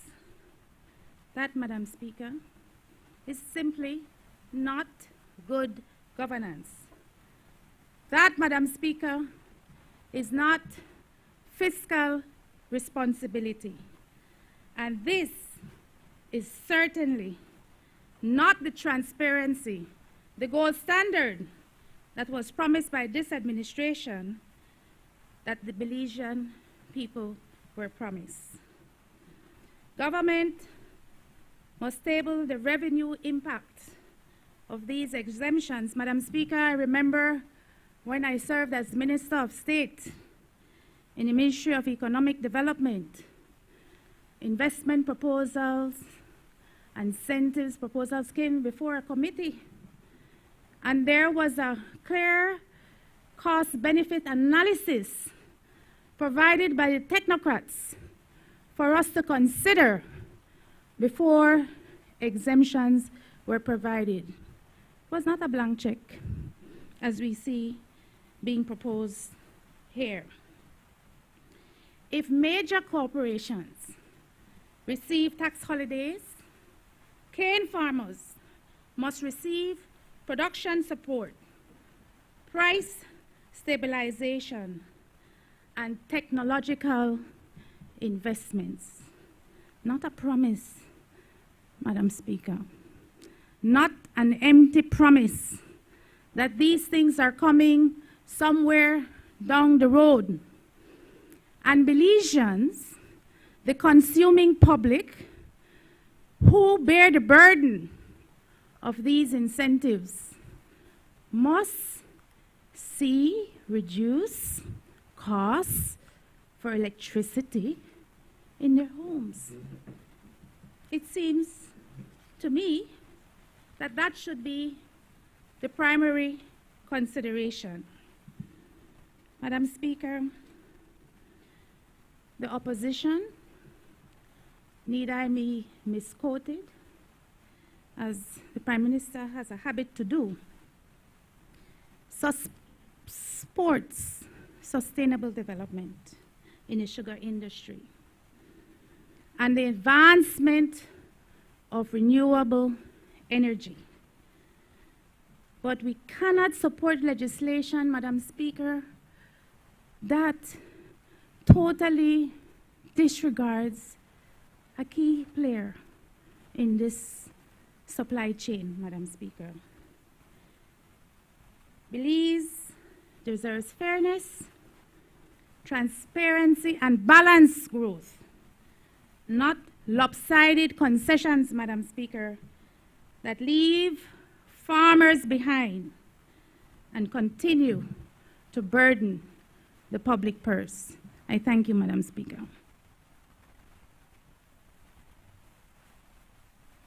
I recognize the honourable member, Corzal. Madam Speaker, I've listened to the Leader of the Opposition, and quite frankly, I don't know if the Leader of the Opposition remember her time in government, or the 13 years of the UDP government. Oh my God, I don't forget it at all.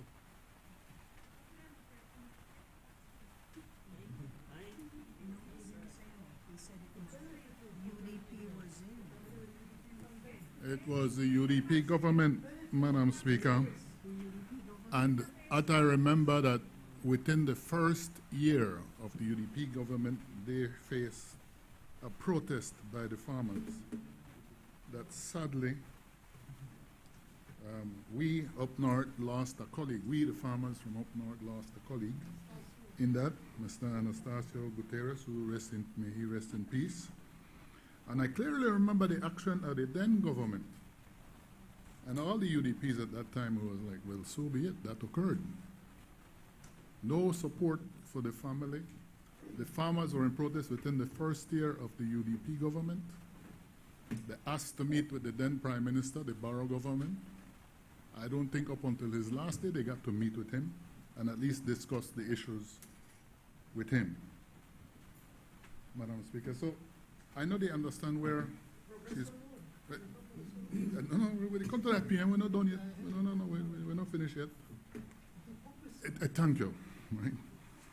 You know, I mean, as way I just heard the word, right? And I know, I hope I'm not being unparliamentarian, but I overheard the word just now, hypocrisy, and in a way maybe that has a relation in here to what I just heard from across the aisle, Madam Speaker. But I mean, we're talking about a balanced approach to the sugar industry. Madam Speaker, what do you mean that there's no balanced approach? This plan, firstly, this plan that the Prime Minister is extending was created by you guys.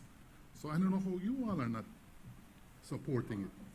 All right, the part with the support for BSI, because under the UDP time, there was no support for the farmers. And I never heard any UDP voice standing up for the farmers. At least they did not. When the factory was up for sale, the farmers, I mean, we've passed that stage, but just to show you the record of the government, the farmers put up a plan, and they had asked for only 1 week extension to be able to put a plan to purchase the BSI factory at the time. Were they listened to? No. Were they allowed to put the plan on the table? No. The Prime Minister went ahead unilaterally and moved on to just have the industry sold to BSI ESR. Well, that's a done deal by now. We're not arguing that. But the farmers spoke and they had interest in it, and they were not allowed to put a plan on the table. So I don't know where you're talking about worrying about the farmers. With all due respect, Leader of the Opposition, I live up there. I am a farmer. I was educated by cane farming. All right, please, not going to pretend that you know best for us up north. All right, we defend it. We defend it, we stand by it, and I stand by this particular plan because, for example, first action UDP government brought in when the first action UDP government did when they came in, canceled the Progreso San Esteban Road. They canceled it. Money was already there. They never had to find the money. It was already there, and they admitted it because I asked a question of the minister, and he had to accept it in this house. The money is there to fix that road. To fix that road. Who that may benefit? The cane farmers. That road was made for the cane farmers. No, this Prime Minister has promised to build it, starting to build it, and I know we will complete it before the term of this government is finished. So please don't come and tell me. Please don't come and tell me about no support for the farmers. That the farmers will be using that road. I also hear about, you know, not supporting the farmer, but again, you remember, I don't know if anybody remember the issue with the frog hoppers. Again, the farmers had asked for $1 million for support for frog hoppers. Did they get it? No. Owner never give it to them. This Prime Minister is meeting with the farmers currently and is offering some support, at least for the current crisis that in a way I think, I'm not the technical guy like the Minister of Agriculture, but I think it is more serious now with this Fusarum because it's actually affecting the production significantly by 30% if I'm not mistaken. I'm just watching the numbers right now, at least from January to October of 2025. The exports of sugar fell by 20 million. Why? Because of this particular fungus disease. Not by a government action or by poor farming, but by just nature. Some fungus is in the area affecting everyone right now. This Prime Minister has offered assistance how much assistance we got when the Fragapa was there. We got zero support. Make it talk about sugar roads, because I'm not just the paving of the Progresso San Esteban, make it talk about sugar roads. I mean, we got, at least I could tell you for Southeast, we got zero support for sugar roads. Right now, the North gets a support for the sugar roads. Corozal North, Corozal Southwest, Southeast, North, everywhere gets a share, and a bigger share than you all had a portion in the previous government. Exactly, Prime Minister. All right, so everybody, everyone is getting some support for the sugar road. And let's say we have perhaps the greatest, well, it's now the Ministry of Infrastructure and Development, not Ministry of Works anymore, the greatest Ministry of Works, forgive me, Minister, all right, that there is constant year-round support for our rural roads. So, all right, it is not just, I mean, there's the use of the rural roads, there are the sugar roads as well that go straight into the farm, all right. That's why right now in the North, we have rains right now because I have some roads to fix that I had to delay right now. But I mean, this is the best time we are getting support for our sugar roads and for our rural roads, leader of the opposition. So please don't come and tell me about no support for the farmers. All right, please don't tell me anything about the support for the farmers. All right. I also want to talk about, you said the price of sugar.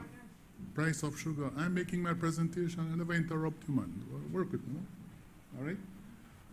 The price of sugar, who would that benefit if the price increase? They're not the farmers. I may think that they may get the benefit. I may think that the same farmers you're advocating for, the same ones where they say, no, they get no support, more money in their pocket, more money to prepare their fields. Madam Speaker, the leader of the opposition, please do not come and talk about no support for the farmers. Again, I also talk about, you also mentioned, in fact, no, the then Prime Minister couldn't have time for meet with the farmers. He could meet with the BSI, ASR all the time, anytime. Our Prime Minister meets with everyone. Our Prime Minister meets with everyone. I remember a couple of years ago, he was already going on a trip.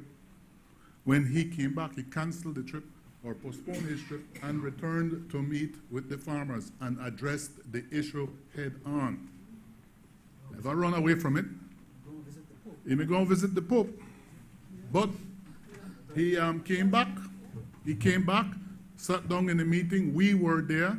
We, the Northern representatives, were there, sitting down with the farmers, going through the full negotiations of the issue, facing the issue head on, not sending someone to deal with it or just to crush a revolt. He faced it head on, and so it was resolved peacefully for everyone involved. So again, the farmers have a big stake. We up here, as is my colleague from Corozal North, we are farmers. We are raised by farming, and right now that's why I can stand here to support it. I can speak for my two colleagues because I'm always in contact with them. They're actually traveling on duty travel right now. So you could cover it how you want, right? You could cover it however you want, all right? But speak about yours. 42B. You speak about yours. He can't get up right now because he never stood up for them in the 13 years. We do. Exactly. I can tell you, we stand up for our farmers. The Prime Minister hears our voice. No, there's no full argument, but we make the issues we bring on the table, and he listens to them, and he gives it the respect which it is due. At least we have that voice. And I promise you, we raise our voice where needed. All right? So I'm a little concerned, Madam Speaker, when you come in here and try to grandstand and try to say no support for the farmers. My God, the farmers are being consulted. The Prime Minister just said he met with all four different groups of the farmers. Right? I know about one of those meetings because they had approached me to ask a meeting with him. When I went with him, instantly in the next week, he gave me time, date, and place where they would meet, and the meeting went on. All right? He no refuse meetings. All right? So exactly it is his job, and he does it, unlike your farmer boss who did not. All right? So thank you for that. All right? Madam Speaker, I could go through in many other things the Prime Minister have already alluded to much of it. I just believe that we have to fully correct this falsehood that the farmers are not involved. They're going to be benefiting from this. I can tell you the progress of San Esteban Road will finally see completion where ONO cancel and actually gone in Albert Street Division. You're not even at least come and thank the progresseños that want to take away the money and put it in the Albert Street and not for Albert. Please, man, at least go up there and go thank them now for that. All right? Please contribute something when you're done now. All right? So please, when the farmers wanted their voice heard, Prime Minister Barrow ignored them. When the farmers requested support for the frog hoppers, Prime Minister ignored them. All right? They got no support. There was no support for no farmers in those times, and I never hear on a voice at any time. You were still a citizen at the time. All right? You could have at least get up, answer something in the newspaper or in the news, but you did not. Please. Madam Speaker, I support this bill.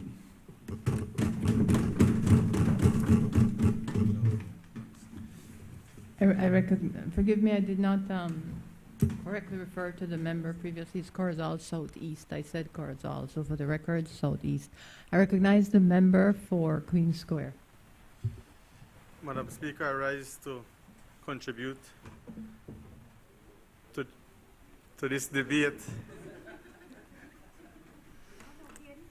It wasn't my intention to speak on this topic, but our colleague, the member from Corozal North, is not with us today.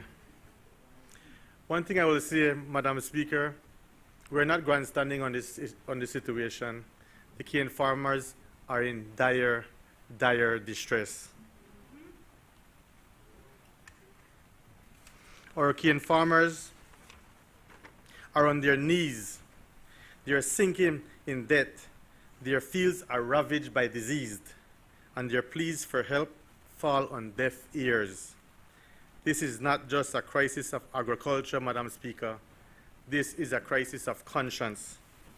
The sugar industry is in a state of emergency, not because of drought or flood, but because of a drought of leadership and a flood of bad policy from this administration.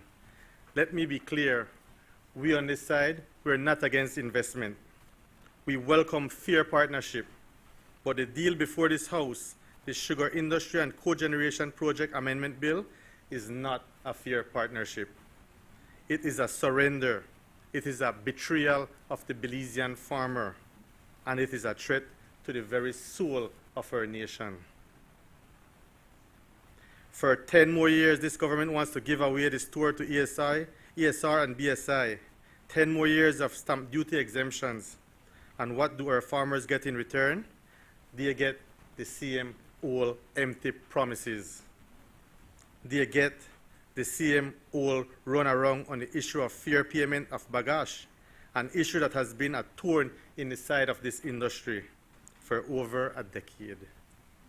While our farmers are struggling to make ends meet, this government is busy rewarding a multinational that has failed to be a fair partner.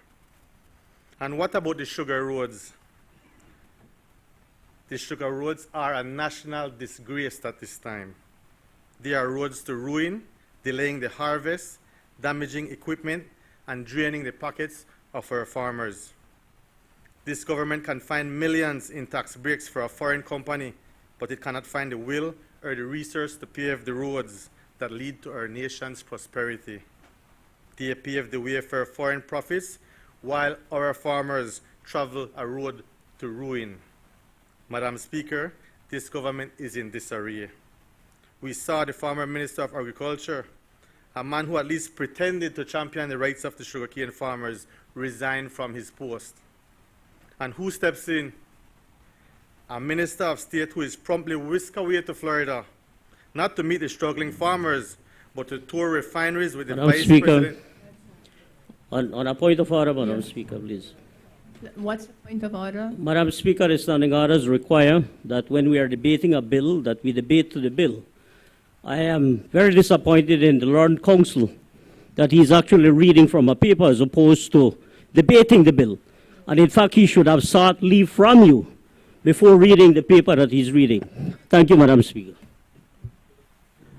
Madam That is a Speaker, standing order. You it must is a pass. standing order, and I respect the standing order, and therefore I request permission to use my notes in this presentation. After the fact, I'm generous. It's Christmas. Thank But you, it is Madam to Speaker. refer. Thank you. Thank you.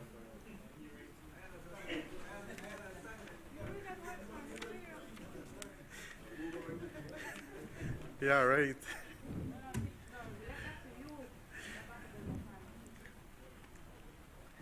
The message is clear. The government priorities are not in the cane fields of Orange Walk and Crozal, but in the corporate boardrooms of the United States. The human cost of this neglect is staggering. The 2024-2025 crop season was a disaster with record low output. Farmers are battling pests and diseases with little to no support. They are facing a crippling labor shortage. And while they suffer, this government offers them scraps on the table. This isn't just a problem for the North, Madam Speaker. When the sugar industry suffers, all of Belize suffers. The economic fallout will be felt in every corner of this nation, from the villages of Toledo to the homes and hard-working people of my constituency, Queen Square, who will see the price of everything go up when a pillar of our economy is allowed to crumble.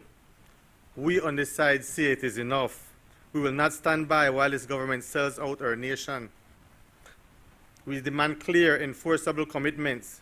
If BSI ESR is to receive a tax extension for 10 years, then we insist on giving our struggling cane farmers reciprocal benefits. That means, first, a fair and transparent payment system for bagash. No more excuses, no more delays. Our farmers have waited long enough for the basic justice. Second, a stabilized minimum price for cane so that our farmers can have some measure of security and can plan for their family's future. Third, direct support for disease management and infrastructure so that money gets to the people who needs it most, the farmers themselves and their communities. Fourth, transparent reporting from ESR, BSI, so that the Belizean people know exactly what they are getting in return for their generosity in the tax breaks. Madam Speaker, a sugar industry that favors only the miller is not sustainable. One that protects its farmer, its people, surely is. This government has chosen its side, and it's not the side of the Belizean people. Let the record show who stood for the farmer. We stand with Belize, we stand with the farmers. Thank you, Madam Speaker. Just a gentle reminder, members, when we say refer, it has a meaning. So let's refer to statements and not read speeches or statements. I ask for your indulgence and your compliance.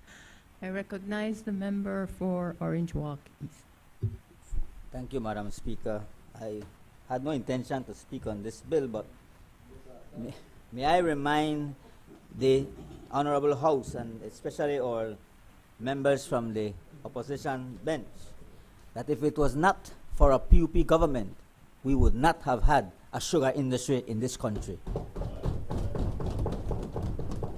Madam Speaker, as I offer some remarks, I would ask that I be able to, I quickly wrote something here while listening to the leader of the opposition and the other member.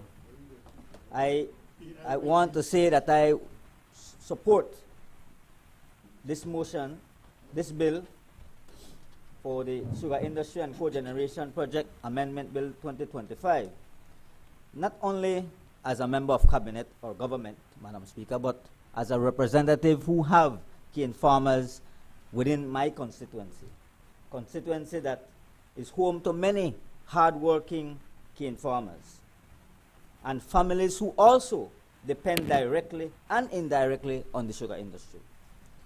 But you see, Madam Speaker, the leader of the opposition and her members over that side of the bench would want to paint a doom and gloom picture over the entire industry.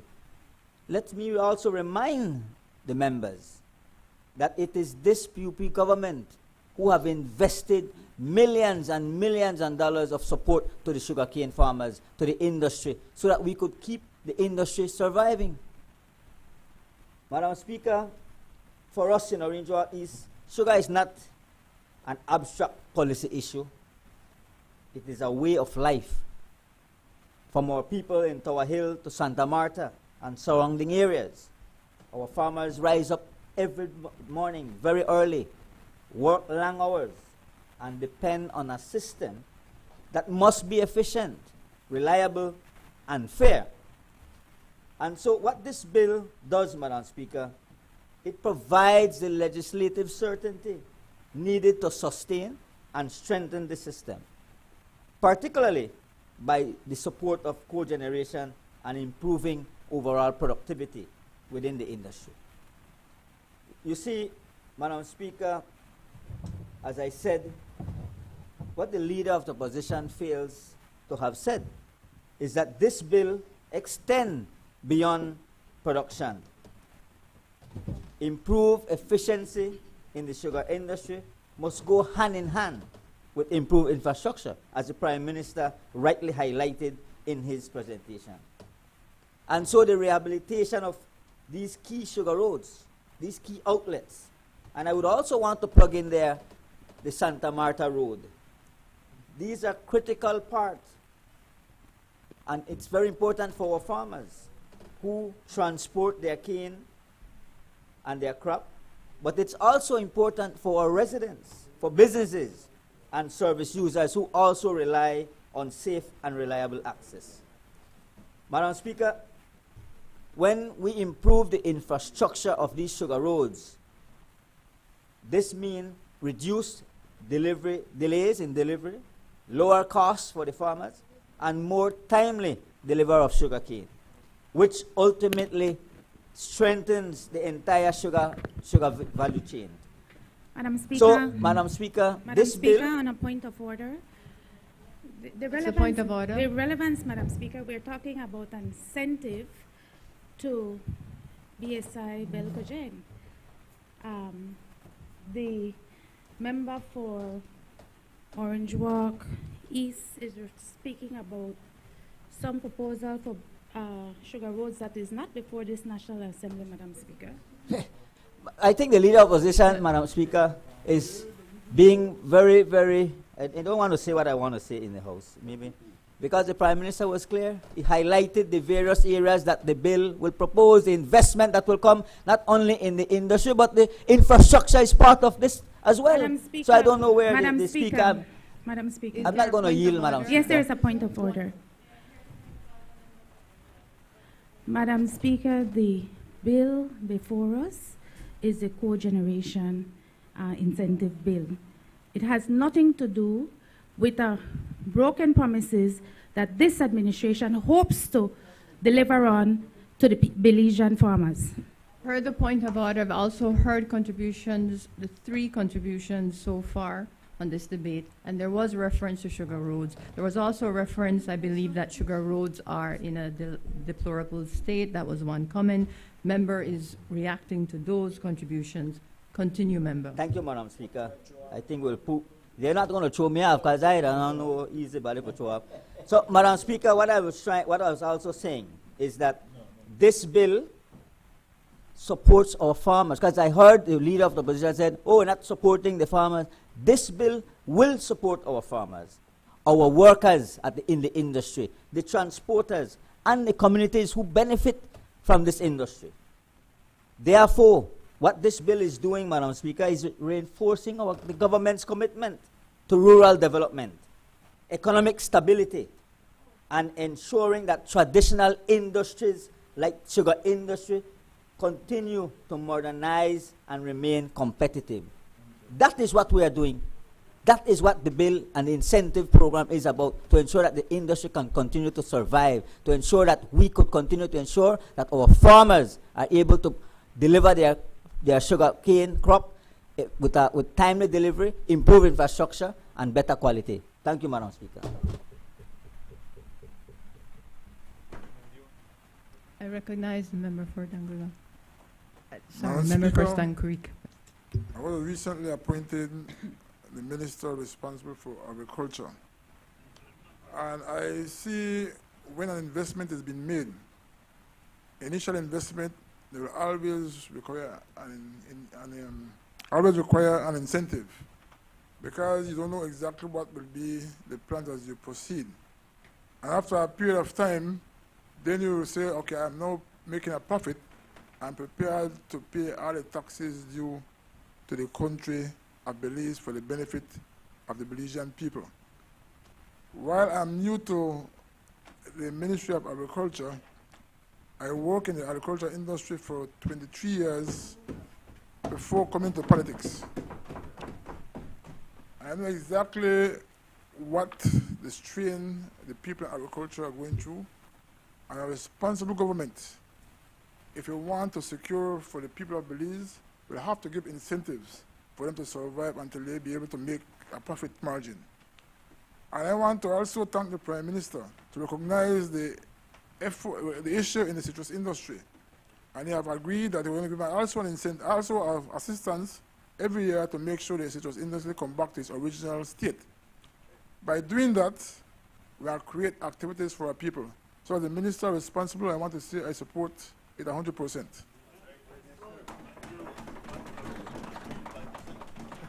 I recognize the member for Mesopotamia.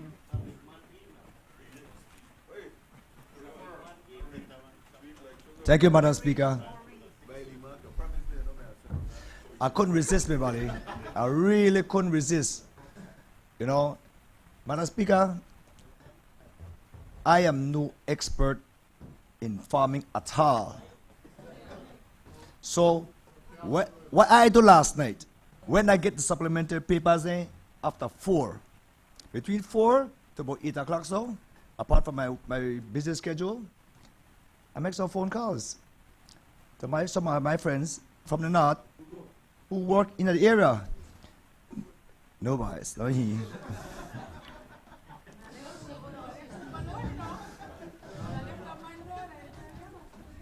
So, Madam Speaker, I just quickly jotting down some bullet points that the cane farmers, the farmers from the north, people who work in the sugar industry have told me last night. And I ask for permission to refer to my notes, please. Bullet points. He say the struggle of cane farmers is for asking more from bagash. I guess then they ask for more monies from the bagash, right? The cane farmer struggles is for the bad roads, disease, and the high cost of transportation. He also said that the season always start late. This is probably relevant to the situation, but that's one of his comments. Sugar is expected to be 25% less this year. Before 2020, and this is their words, not mine, PM Bresenio and my is all for the cane farmers. Now, all for the rich. No care for the poor. And I quote. He also made mention about $2.5 million for the Sugar Control Board. But he also said that the board is a politically manipulated board. These are not my words, guys, okay? I'd write down bullet points and let you know what happened. And I confess, I don't know anything about farming, so I go do my research, and if I don't know, I ask and I learn. No, I know where they really tell me. They tell me and I have to learn. No, a couple of persons, partly, a couple of persons. You know, we live and we learn, you know. At this 53, I still learn every day. We all live and we learn. Little to no assistance to industry. You know, say not get no assistance, you know. We say little to no, none. People are desperate in the north. Instead, they want to give ASR tax breaks. The commercial agreement is not signed, so fair trade benefits is for only some. Only a few.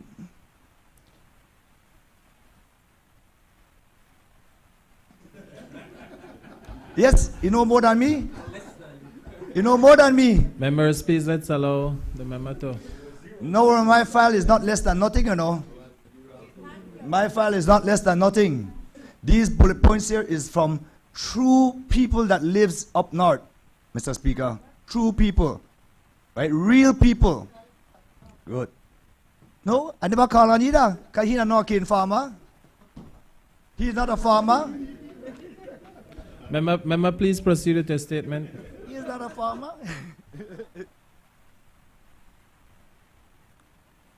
Don't forget the Lava family is very big in Orange Walk, you know.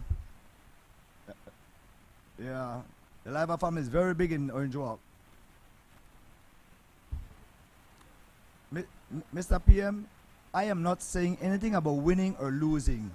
All I'm saying is that I made a couple calls to people who are actually in the industry, and these are the bullet points. Because I got my notes at after 4 through my email, and between 4 to 9, I prepared some of these things. Yes? Yes, yes. Only BSI Belcogen benefit from the duty free. Cane farmers are left in the dark. He said the fight, and I repeat again from the start again, we reiterated, the fight is to raise the price of bagasse. Said GOB, government of Belize, reward the big boys, the rich.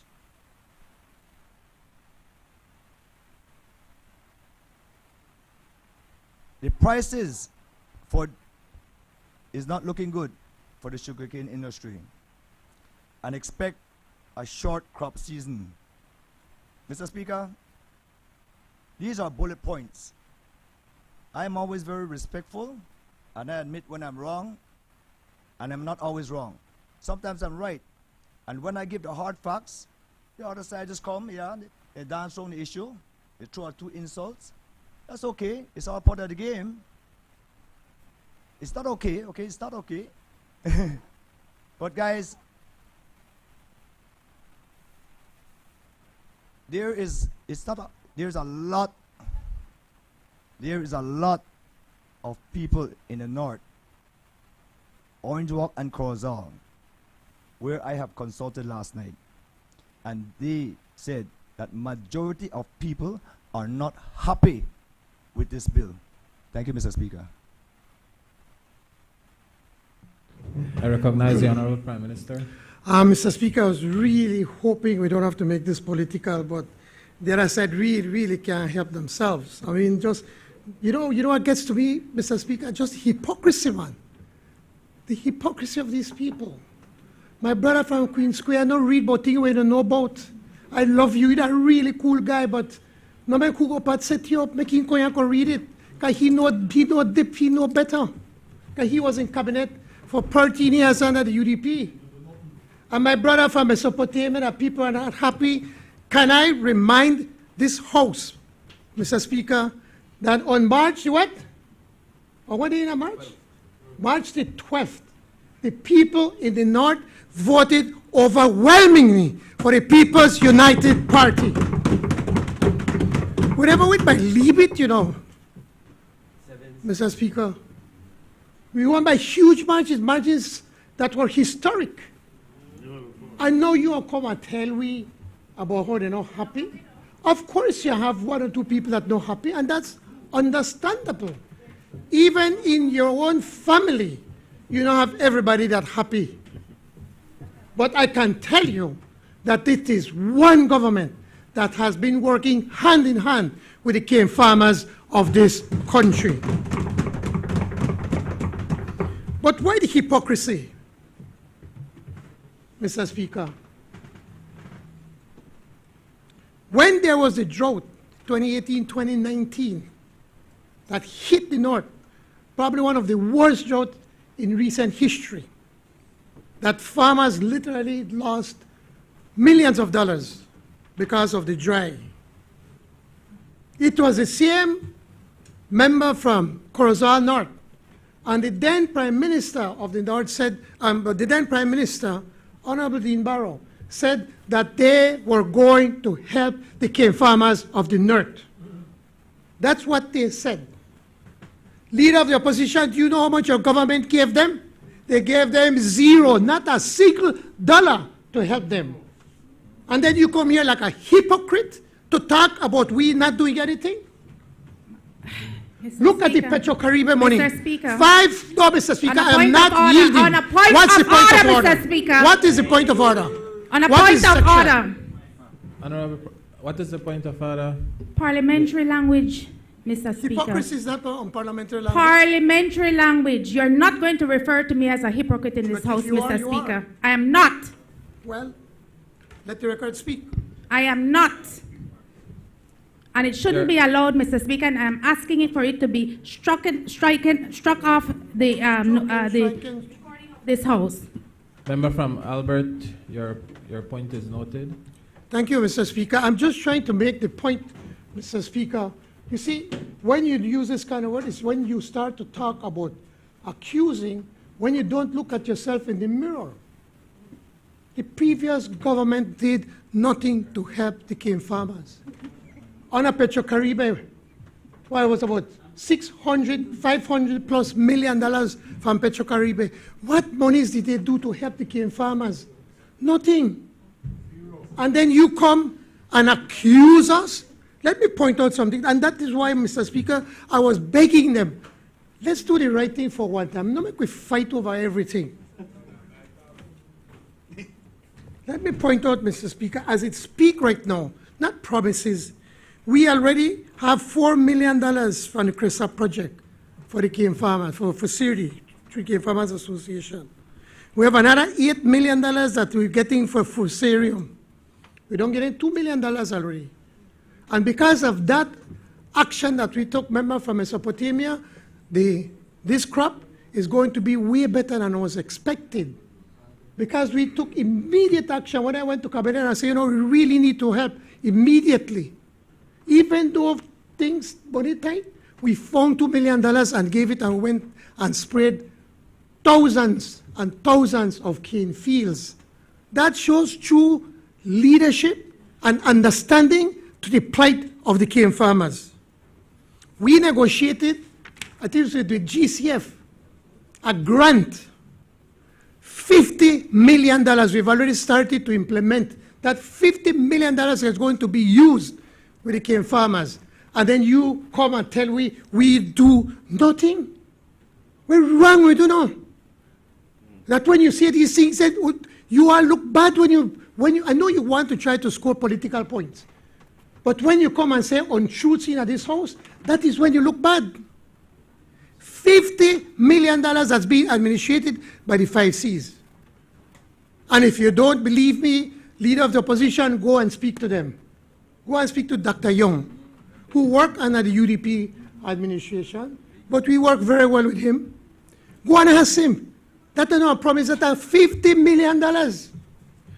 We gave the cane farmers $2 million in fertilizers for fertilizers. How much did you give the farmers for fertilizer? Zero, man. That is the hypocrisy when you come to attend to this National Assembly and when you come and say untruths that we're doing nothing for the cane farmers. Just with this, Mr. Speaker, and then we are right now negotiating. We are negotiating. I did not interrupt you, Mr. Speaker. When the member from Albert was speaking, I did not interrupt her for one single moment. So I'm asking her to have the respect and the decency not to interrupt me. Member from Albert, please let's allow the Prime Minister to finish his statement. We just explained, Mr. Speaker, that right now we are negotiating along through the central bank and to DFC $20 million that we want to make available to the farmers so that they could pay off the loans at DFC, at the banks, and then to be able to get lower interest rate and pay longer periods so they could plant more cane. And then you want to come and tell us we do nothing? She comes, the leader of the opposition comes and tells us that we gave no report on what kind of taxes we are giving up with this. First of all, it never comes to the House. It has never happened. They didn't do it when they brought this bill. Ask her if they brought it to the House. They did not. But more importantly, she or her members could have asked in the House committee I want the people from investment, the Ministry of Investment, to come and tell us how many taxes we are giving up. But they don't do that because they want to come to the National Assembly to grandstand. You have that information available. And then she likes to talk about fishery committee and committee. This comes to the cabinet. And the cabinet gets the entire information, the entire breakdown of everything that's being given up and what we are going to get in return. So it's not something that we don't have the information. And she could have gotten it. She could have got. So why did you ask for it? What? See, there you go. Member from Albert, please allow the Prime Minister to finish his statement. I repeat, Mr. Speaker, I respected the leader of the opposition when she was talking. I did not interrupt her. Now I am answering the very same things that she brought up. She brought up that we did not bring that information. And I'm telling her that in the House Committee, she could have asked for that information and she may get the information. It just brings home the point that all she wants to do is grandstand in this National Assembly. And then when you grandstand like that, then you end up to look bad and they want to try to throw insults across the aisle. There you go again. There you go again. There you go again. When you were speaking, I did not interrupt you.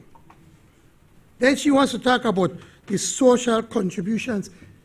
Keeping the industry alive is the biggest social contribution for the North because people are working. The farmers continue to deliver. And while they might not be making a lot of money, at least they keep going. An industry that was brought about by the People's United Party government. And I want to talk about, are we going to make BSI ensure that they have renewable energy? That's what they've been doing. Belcogen is renewable energy. They get the bagasse, they burn the bagasse, create energy, use the energy for the factory, and the rest they sell it on to the grid. But you know when they want to send some things to make them sound smart or like they know what they talk about, they don't think when they get up just because of partisan politics, because they want to make a point. When you all were in government, and it's right, ask your leader, the Honorable former Prime Minister, how many times did he meet to the cane farmers? Whenever there's an issue in the North, it doesn't matter if I have any event, I cancel that because the cane farming industry is paramount for this government. And I sit with them and I talk to them and I listen to them and I try to work a broker to broker an agreement between both parties. I don't shy away from the cane farmers. And you're right, brother member from Corozal Southeast, when you asked me to meet the leaders, I met them in my house. I invited them to my house and I sat down and I talked to them. I didn't hide away from them. And when they were having the blockage and kind of riots out there, we never sent the BDF to beat them up. We never sent the BDF to kill our cane farmers, like what happened under the previous government. When we stood up with the cane farmer, when was it, 2018? Remember? And we stood up by Toll Bridge. They threw tear gas at us. They had the police shoot a can of tear gas right between my legs. Yes. That's what they did. And they were manhandling us. When they were blocking the gates, we did not send the police to manhandle them because we sit down and we talk to them. That is the difference between that side and this side when it comes to dealing with challenges that we face. There's so many things that the member brought up that, what kind of price stabilization do they give the cane farmers? Yet, for the next side of the month, I hear they increase the price of sugar. Make up your mind, what is it that you want? Because 2/3 of that will go straight into the pockets of the farmers. The sugar roads, it's important to point out. They could have paved the road from the 77 to Orange Walktown, because that's what the cane farmers they use, but they did not. Who did it? We did it. We had the money, and they signed the contract, and maybe we need to make that come to light. A contract was signed under the PUP government, under the Musa government, and they started to work on that road. Already several $1 million were already spent because they were raising up the road. And as soon as the UDP came in, they broke that contract. And they took that money, and where did they put it? In the Albert division, the division of the leader of the opposition. Yes, not even thank you, he said yes. And then you know what's this? And this is a lot of what people don't realize, Mr. Speaker, that the people that got that contract went to court. And then they were not getting anywhere. When Brother Dennis took over that case, all of a sudden the government decided to settle. Millions of dollars were paid to to those contractors for breaking that contract, and no road was built. And on top of that, I think there was about $11 million of free money from the EU that was going to be used to pave that road. And you know what happened to that money, Mr. Speaker? We lost that money just because we had a spiteful UDP government back then. And then you come here and talk about these things. You should not. I really thought that you'd have come and said, you know, farmers need help. Look, we try to help the farmers, but yes, I understand why we have to do this. That's what I expected from you. The same Belcogen, BSI, the factory, the act that we're signing, the Sugar and Industry Cogeneration Project Act. Mr. Speaker, you know when this was signed?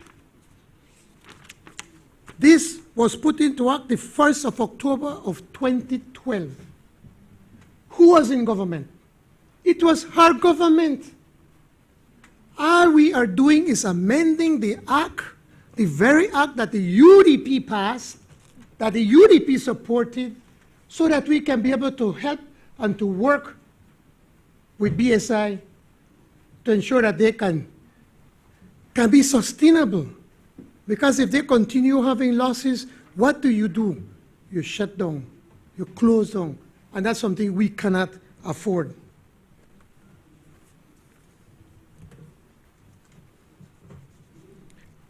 Sugar roads again.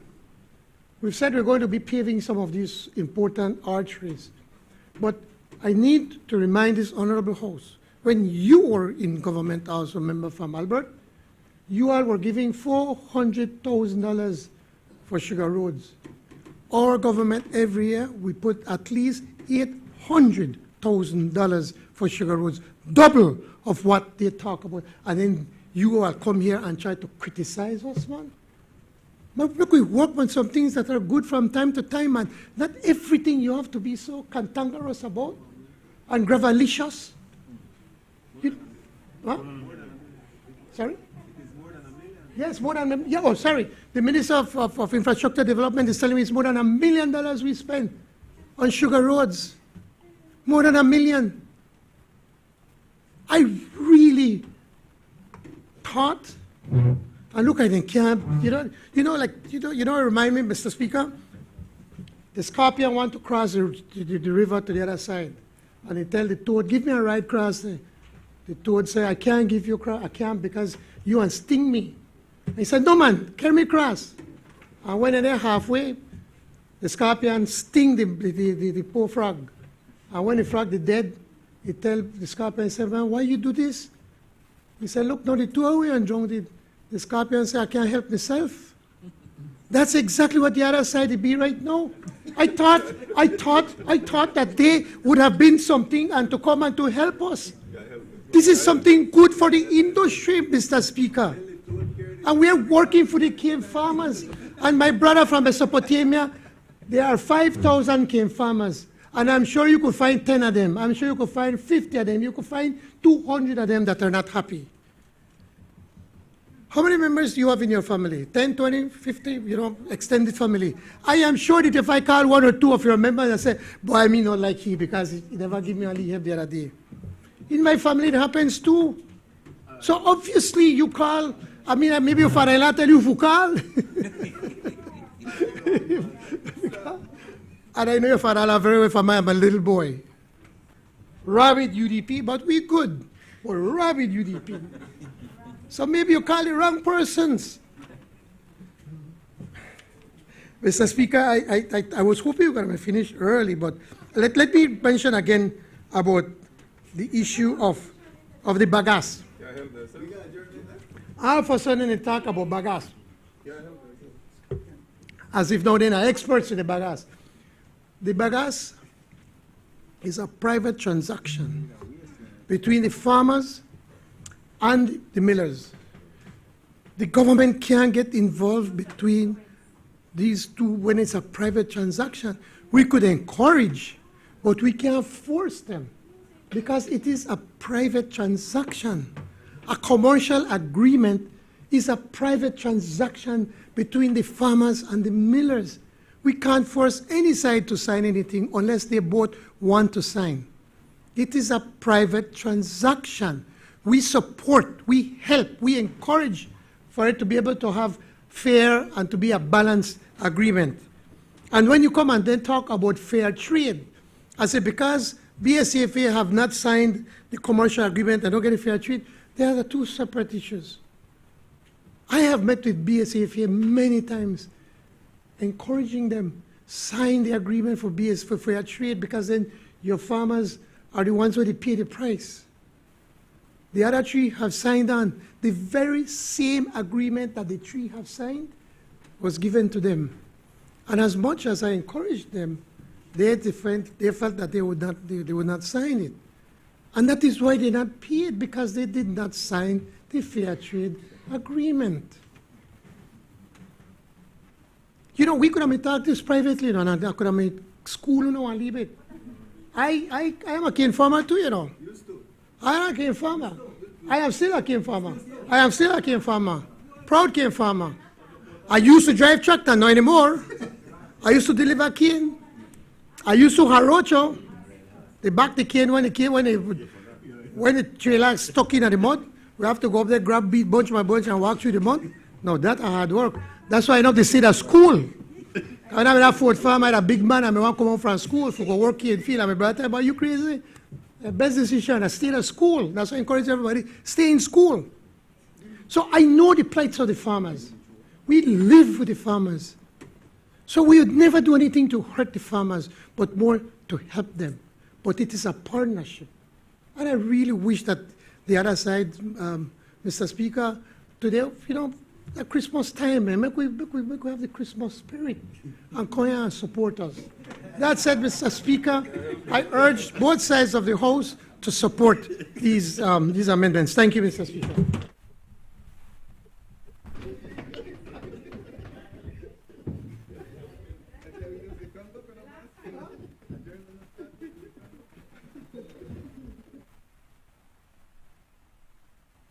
Honorable members, the question is that the bill for an act to amend the Sugar Industry and Cogeneration Project Act, Chapter 5901 of the Substantive Law of Belize, Revised Edition 2020, to extend exemptions for taxes and duties for the continued development of the cogeneration energy project and to provide for matters connected therewith or incidental thereto, to read a second time. All those in favor, kindly say aye. Aye.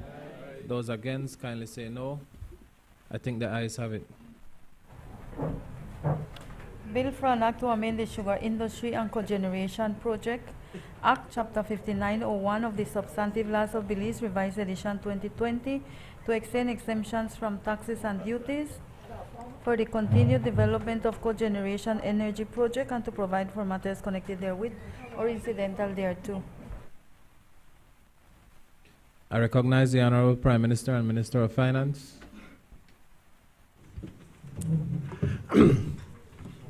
Mr. Speaker, again, I think I've already explained now.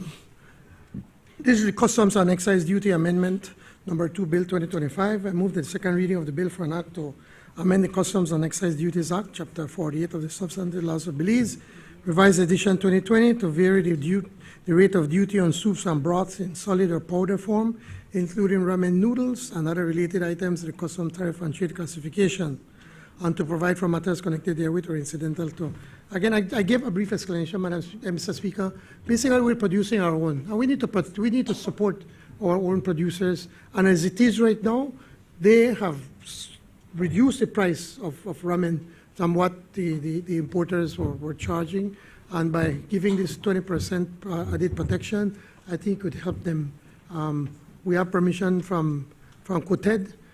They give us the green light that we can go ahead and put the 20%. It will not affect the poor people because the price will not go up. If anything, it will go down. That's what competition does. Thank you, Mr. Speaker. I recognize the member from Albert. Hi. Mr. Speaker, it seems like a simple adjustment, a simple amendment. I applaud the government's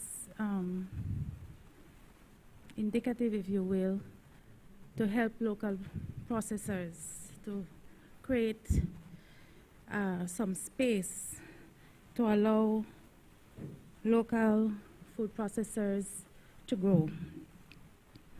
But ramen noodles, Prime Minister, honestly, it's not healthy, first of all. It is the food of choice, Mr. Speaker, for the working poor. That's the truth. Can we, Mr. Speaker, create a policy that will help local producers that same space to prepare food competitively priced that nourishes the body, that allows people to live a healthy lifestyle? It's the worst food on the market, ramen noodles. And it's indeed true that the local producer product is selling. And why is it selling, Mr. Speaker? It is selling because it's the cheapest product on the market right now, even without the amendment to the duties for those products that are imported. I ask that we look at these initiatives from a more holistic point of view. Soups and broths. We will not sit in this house, Mr. Speaker, and say that is what the poor people deserve. Far from it. It angers me, in fact. It angers me that we are proud to thump our chest and come in this house and say we're doing something good because we're making ramen noodles more accessible. It is already accessible, Mr. Prime Minister. You can walk in any home on the south side of Belize City, and that is what people are eating because that's simply what they can afford. Our people deserve better than that. And if we're going to help our local producers and our local food processors, let us create a policy that helps them across the board. That we prepare food that will help us to have a more healthy lifestyle, particularly the working poor. I have very mixed feelings about this small amendment, Mr. Speaker, because it provides no link to our national food security, no link to our food chain in this country. Yes, we want to help a particular producer and give that particular producer some space to grow, Mr. Speaker. But I beg us, if we care about the working poor, the way this administration comes here every meeting to tell us that you support the working poor, at the end of the day, we're talking about ramen noodles. You should be ashamed of yourself, Mr. Prime Minister. Thank you. I recognize the Honorable Prime Minister.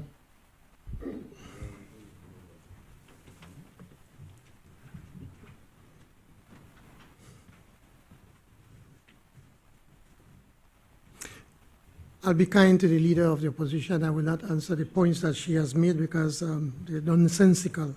But I just want to make one point. I don't know if she realized that Belize is the only country in Central America that's self-sufficient when it comes to food. And that did not happen under the UDP. It happened under this government. Because we've been working hand in hand with the farmers, in agriculture, with the producers, and anywhere we can, we are going to help. If she felt so strongly what they said, it angers me. Why never anger her when she was in the UDP, when they were in government?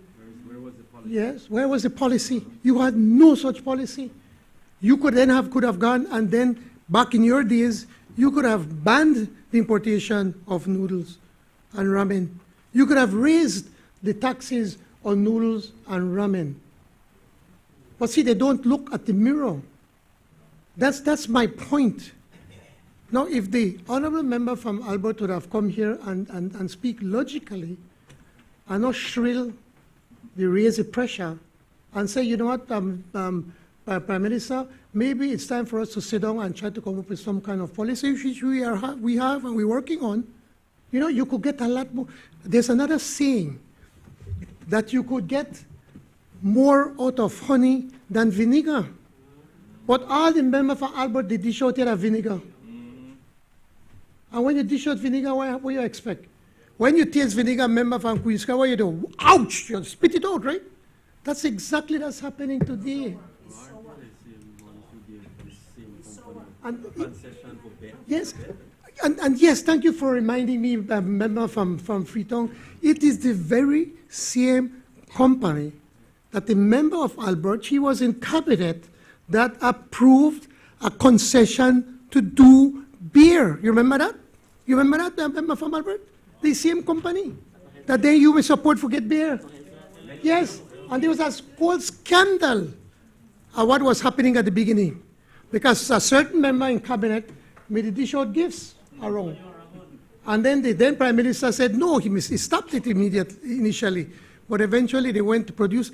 And there's nothing wrong if you want to support more production and local companies. There's absolutely nothing wrong with it, member from Albert. I'm not condemning you for supporting them when they did the thing for the bear. They're producing flour. Right, yes, I'm not condemning. Member from Albert, please allow the Prime Minister to finish his statement. You like dish, but you don't like when they dish to you. Do so, not like do so. That's your problem. When you speak, I don't interrupt you. Did I interrupt you when you were speaking? I did not. Did I interrupt you? That's my point. So, Mr. Speaker, see, this is what you can't understand. They supported them to do beer. Now they're doing ramen. Yes, I know the healthiest of food. We admit that. We admit that. But at least we do something to reduce it. Even if we reduce it by 5 cents or 10 cents or 20 cents, it is something that goes in the pocket of our citizens.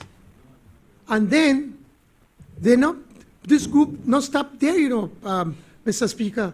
They're producing flour. They're producing flour. You're aware of that? They're producing flour. And then they're going to be producing cooking oil. They're going to be producing a lot of other products. You need to support our people when they invest, Mr. Speaker. So anyway, I won't waste any more time. When somebody don't want to learn, no matter what you tell them, they just know and listen. So that said, Mr. Speaker, again, I ask both sides of the House to support this important initiative. Thank you.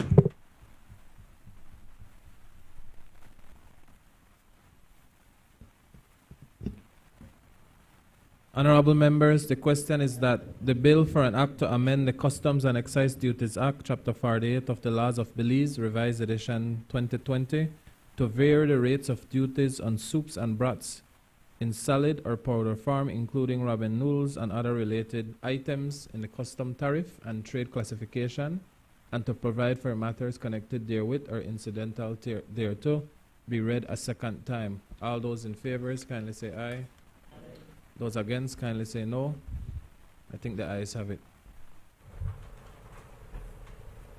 Bill for an act to amend the Customs and Excise Duties Act, Chapter 48 of the Substantive Laws of Belize, Revised Edition 2020, to vary the rate of duty on soups and broths in solid and powder form, including ramen noodles and other related items in the customs tariff and trade classification, and to provide for matters connected therewith or incidental thereto. I recognize the Honorable Prime Minister and Minister of Finance. Mr. Speaker, this is the Money Laundering and Terrorism Prevention Act for the substantive laws of Belize to satisfy the requirements of the Financial Action Task Force recommendations with respect to digital assets and digital asset service providers, and to provide for matters connected therewith or incidental to. When I introduced the bill, Mr. Speaker, I have already explained basically what we want to do now, since this prohibition comes to an end at the 31st of December. Now, this will then make it legal to be able to provide this service. And the next bill, the amendment, is then to be able to how we're going to manage it so that it can be done transparency and to be able to follow the laws as required by the FATF and the financial securities industry. Again, I'm hoping that we get support from both sides of the House. I recognize the member from Albert. Thank you, Mr. Speaker. I rise to indicate that those of us on this side agree that Belize must protect its financial system from money laundering and, of course, terrorist financing. We have come to this House over and over and over to enact new legislation that will help us to have a more robust financial system. I don't think that legislation is our problem. In fact, there's the issue of enforcement. And so I asked FSC, who I understand will have to do some significant training with their current team in terms of this new facet of our financial system, to ensure that we do that post haste. Because certainly we would not want to have a situation where even with being saddled with the amount of legislation we have in terms of anti-money laundering and all the various aspects of the work of the FSC and the FIU, that we still find ourselves blacklisted because of lack of enforcement. Thank you, Mr. Speaker. Thank you. Thank you, Mr. Speaker, and I do accept the recommendation on the issue of training, and I will pass it on to the Financial Services Commission to ensure that we could provide the necessary training to ensure that we live up to the requirements on this. Can I move?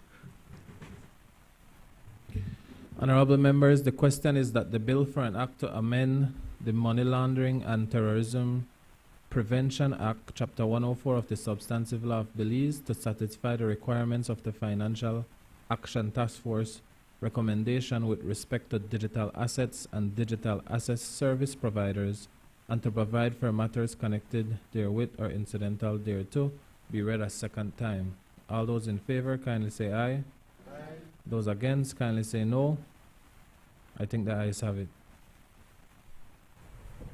Bill for an act to amend the Money Laundering and Terrorism Prevention Act, Chapter 104 of the Substantive Laws of Belize, to satisfy the requirements of the Financial Action Task Force recommendation with respect to digital assets and digital asset service providers, and to provide for matters connected therewith or incidental thereto. I recognize the Honorable Prime Minister and Minister of Finance.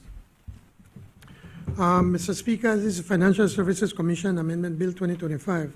I move the second reading of a bill for an act to amend the Financial Services Commission Act number 8 of 2023 to provide for a grant of a special license for trading in digital assets and other similar activities and operations, and to provide for matters connected therewith or incidental to.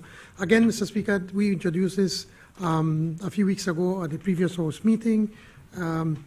The one before this, the financial, the one on the Money Laundering and Terrorism Act, sets out how you're going to provide the licenses and how the FIU will be monitoring to ensure that we protect, as what the leader of the opposition said, the financial services here in Belize, especially our banking services. Now, under this financial services amendment bill, now this will make it legal to be able to provide those services, as I explained. So again, I urge support from both sides of the House. Thank you.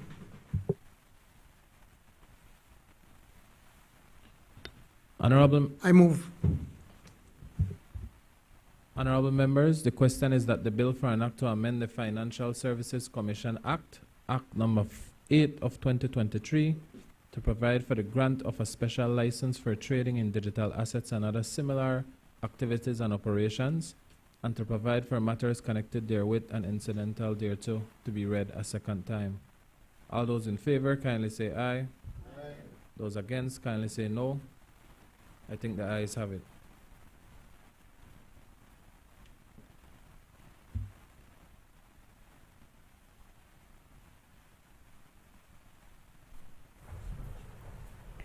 Bill for an act to amend the Financial Services Commission Act, Act number 8 of 2023, to provide for the grant of a special license for trading in digital assets and other similar activities and operations, and to provide for matters connected therewith or incidental thereto.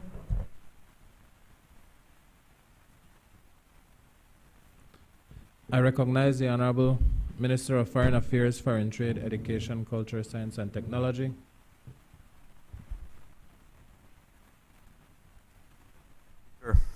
I rise. Mr. Speaker, this is the Judges' Salaries and Pensions Bill 2025. I move the second reading of a bill for an act to provide for the salaries, pensions, and other conditions of service of judges of the High Court of Judicature and the Court of Appeal.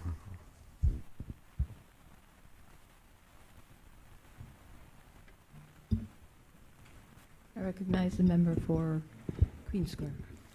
Madam Speaker, I rise to add to this debate on the Judges' Salaries and Pensions Bill 2025. I understand the reason behind the pension for the judge, that we want to attract more competent judges, that we want to keep them more rooted, longer rooted in Belize, so that they can develop our own legal jurisprudence. My only bone of contention, is, if there is one, is the vesting period of the 5-year for pension. It's really historic, and it's the first time that this country will see such a short pension period of only 5 years. The public service, they have a 15-year pension period.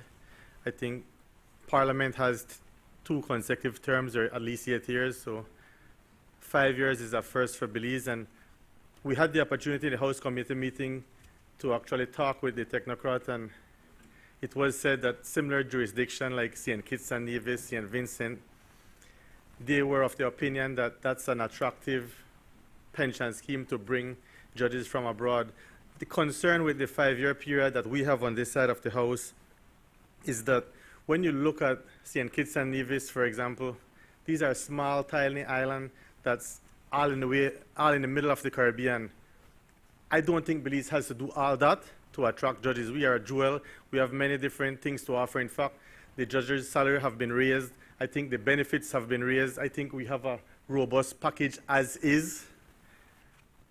I would just like to see that when you think about a pension scheme, my first thought was that KHMH, for example, those workers have been screaming for a pension scheme, and they were negotiated over a decade. They spent trying to get an established pension scheme, and what we had was a simple compensation package where they now receive 5% of their annual salary, and the judges come here And don't get me wrong, I'm all for the pension scheme for judges, but when we don't negotiate it properly, I feel like the Belizean people lose. I feel like the taxpayers of this country lose.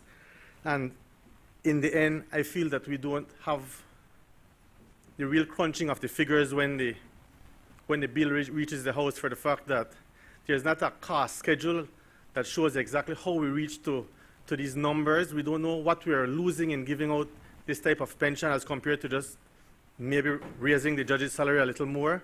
So that's the trouble that we on this side have with supporting this bill. Thank you, Madam Speaker. I recognize the member for Albert. Thank you, Madam Speaker. I rise to make my contributions to the Judges and Salaries Pension Bill of 2025. Madam Speaker, there are a couple of things. First, there is that the bill promises judicial independence. However, it is the executive who will determine all the critical financial arrangements under this new bill.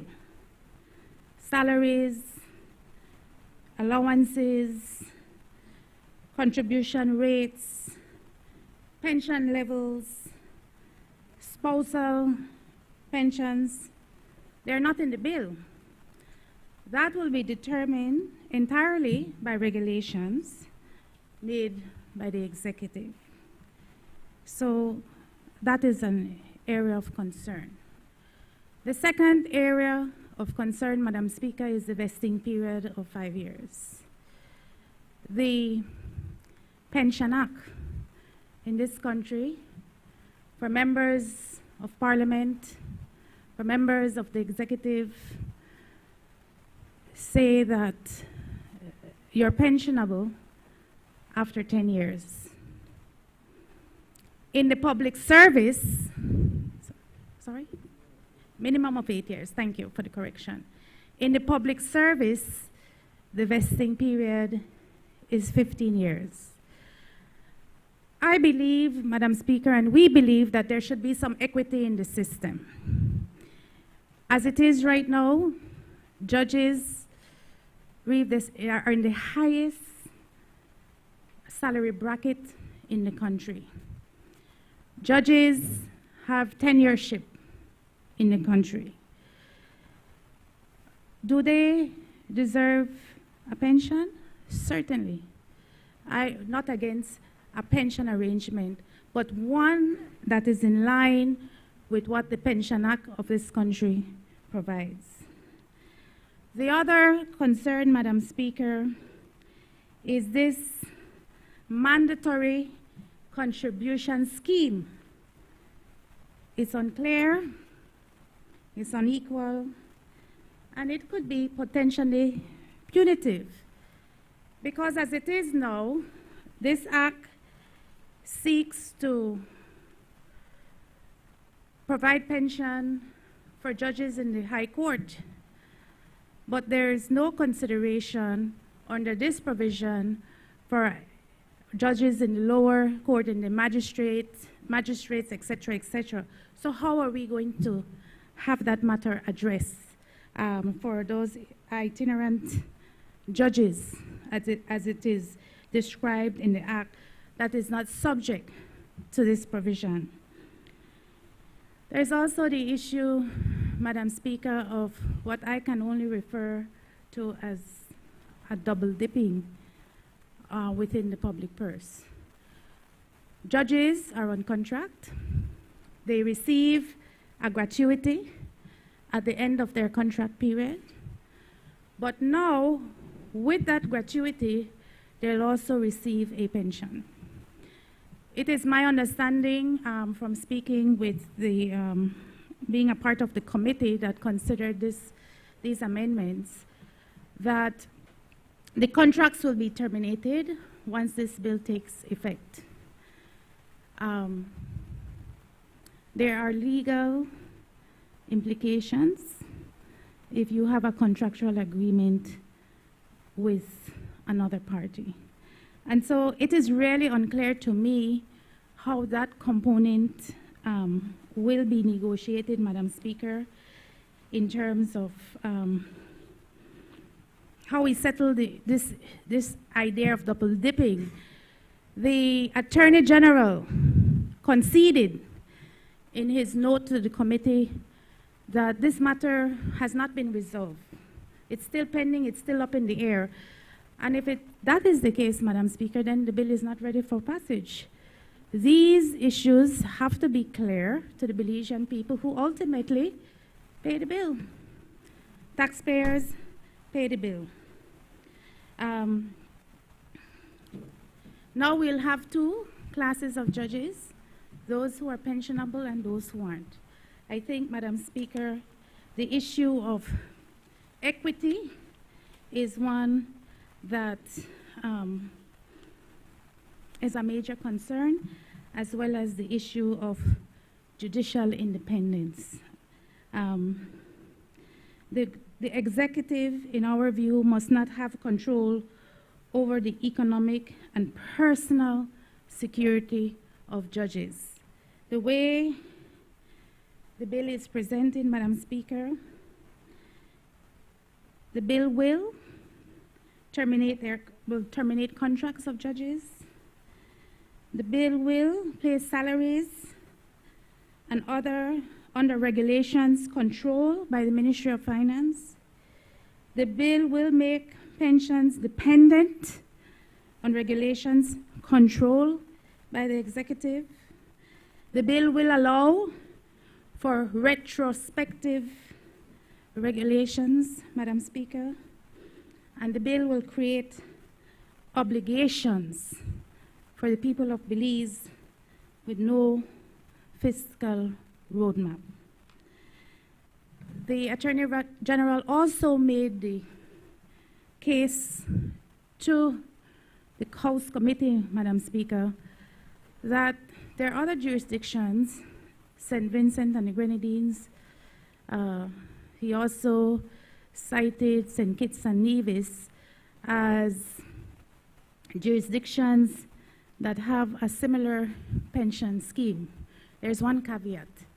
When their pension program was presented for consideration by their National Assembly, all the details were provided as part of the bill.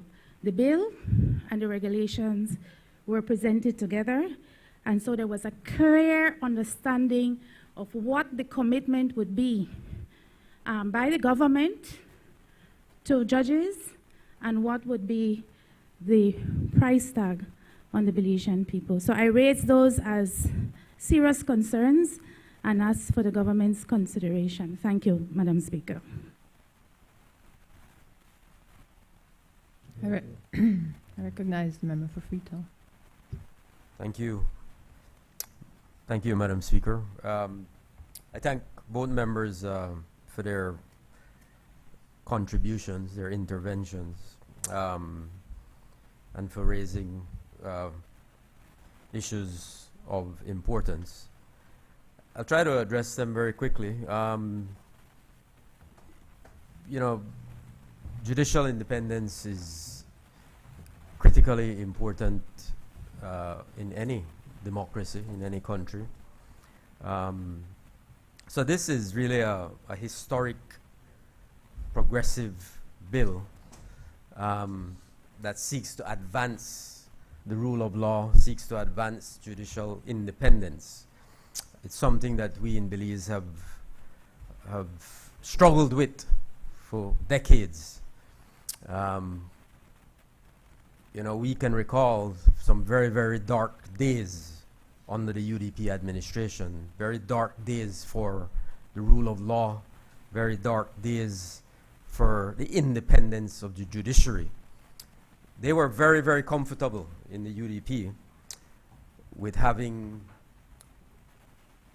judges on short-term contracts. The shorter, the better. 1-year contracts, 2-year contracts. The max was a 3-year contract. They were very, very comfortable with that. The previous administration, before they came in, had moved, advanced very vigorously this objective of security of tenure. We had done that. They, in their terms of office after 2008, really destroyed, eroded all of the progress that we had made in terms of advancing the independence of the judiciary. They went full-blown back into these short-term contracts. So that, is a distinct blemish on the record of the United Democratic Party. So I think it's important as a party for them to appreciate the importance of embracing this very historic move that is being made by this administration to once again advance this important objective of the independence of the judiciary. It's central to economic development, central to economic growth, central to governance. So very, very important that we move away from this issue of having judges on contracts who can then, you are then at the whim and mercy of the administration. You have to wonder, if I decide this particular case in this way, will they renew my contract in 1 year or 2 years? We have to move past that. And this, I'm very proud that our government, our administration, our Attorney General is leading that effort, advancing that effort in consultation, in coordination with the judiciary. Not something we're doing on our own. We're working along with the judiciary to advance this issue. Very close consultations and collaborations. So it's very, very important for us to understand. The other issue that was raised was the vesting period. Well, you could always argue about vesting periods. This law establishes a 5-year vesting period. So you could make an argument that you want it to be 7 years or 8 years, whatever. The point is that, as the Attorney General explained to the House Committee, this is something that has been established in other jurisdictions. They cited St. Vincent and the Grenadines and St. Kitts in the Eastern Caribbean. But it's also the same vesting period exists in the UK. The UK, the big United Kingdom, that's the same. And I want to explain this point. People don't become, like you walk into a public office, you become a public officer. You could become a public officer at 18, right? So a young man or a young woman could walk into a government office, get hired, become a public officer at 18. You talk about members of parliament. I think, 21 is the age you can get elected and become a member of parliament. Becoming a judge requires a long period of training and service, distinguished service generally, through your legal career. So it's not something you become at 18, 19, 20, even 30 or 40. Most people become judges after they have had some distinguished career in law, where they have distinguished themselves through their practice or through some scholarly work or teaching. So generally, people become judges maybe in their 50s, right?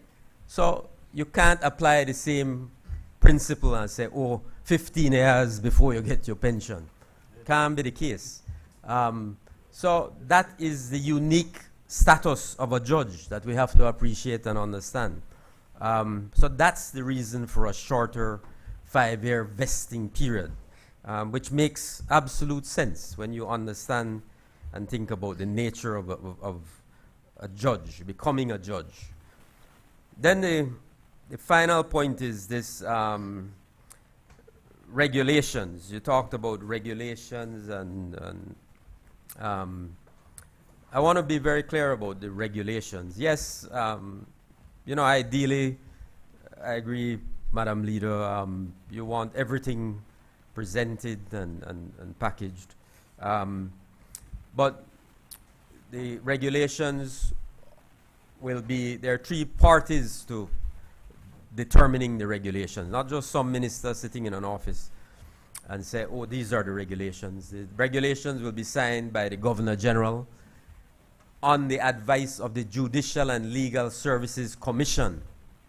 So the judicial, which is chaired by the Chief Justice and has representation from the Attorney General's Ministry and has representation from the Bar Association and other stakeholders.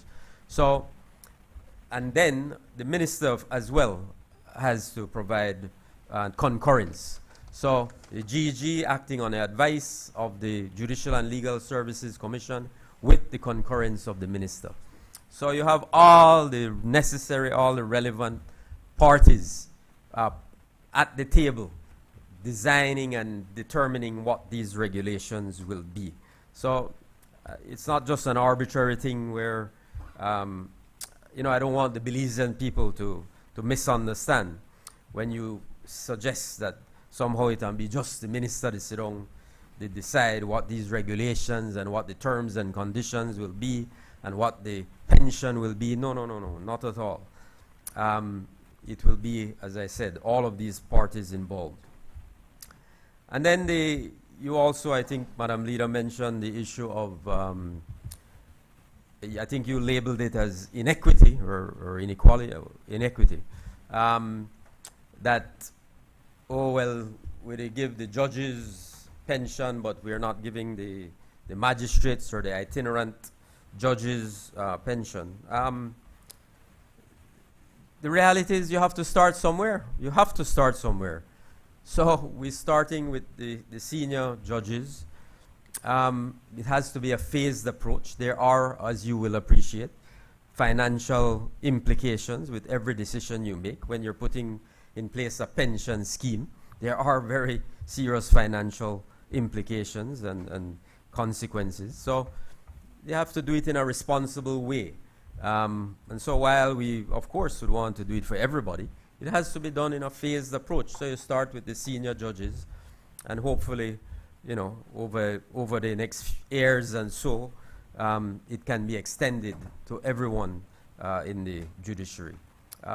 So that, I think, you know, I think those were the issues that were raised. And certainly, you know, I will certainly, I think the Attorney General is already aware of the concerns that have been expressed. And, you know, he is, I know his office is looking at all of these issues and seeking to address them. I think there was one more issue raised. No, I think that was it. I think the double dipping. You're right. That's one. Yeah, right. That was the other one, the final one. Again, there, I think that's a legitimate issue. The Attorney General is seized of that issue. It's something that they will discuss when they are framing the regulations. They will certainly take that into consideration. But certainly, you know, the objective has to be that we eliminate as much as possible any double dipping.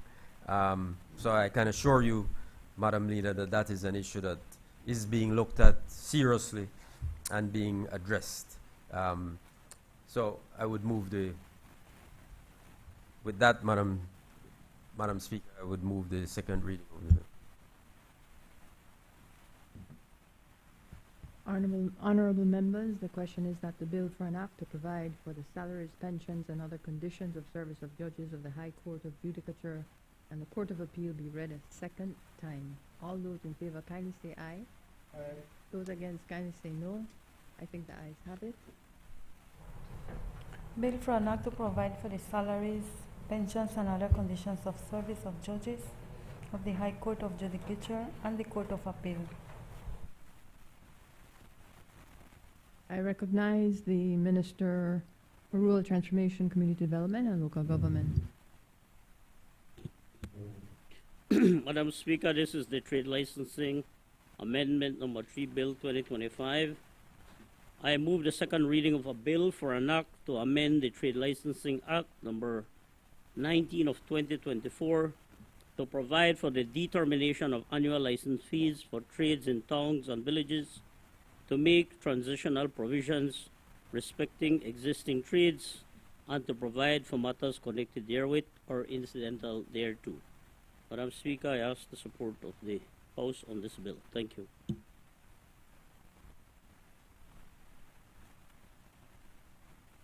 Who wish to move?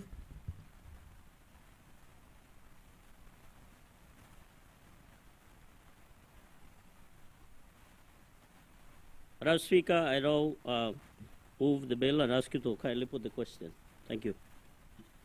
Honorable members, the question is that the bill for an act to amend the Trade Licensing Act number 19 of 2024 to provide for the determination of annual license fees for trades in towns and villages, to make transitional provisions respecting existing trades, and to provide for matters connected therewith or incidental thereto be read a second time. All those in favor kindly say aye.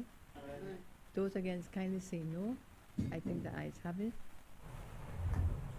Bill for an act to amend the Trade Licensing Act, Act number 19 of 2024, to provide for the determination of annual license fees for trades in towns and villages, to make transitional provisions respecting existing trades, and to provide for matters connected therewith or incidental thereto.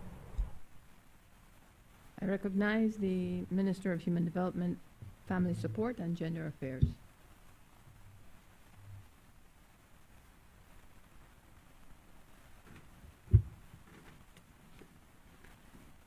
Madam Speaker, I seek the indulgence of the Honorable House to move together the second reading of the Justices of the Peace Amendment Bill 2025 and the Domestic Violence Amendment Bill 2025.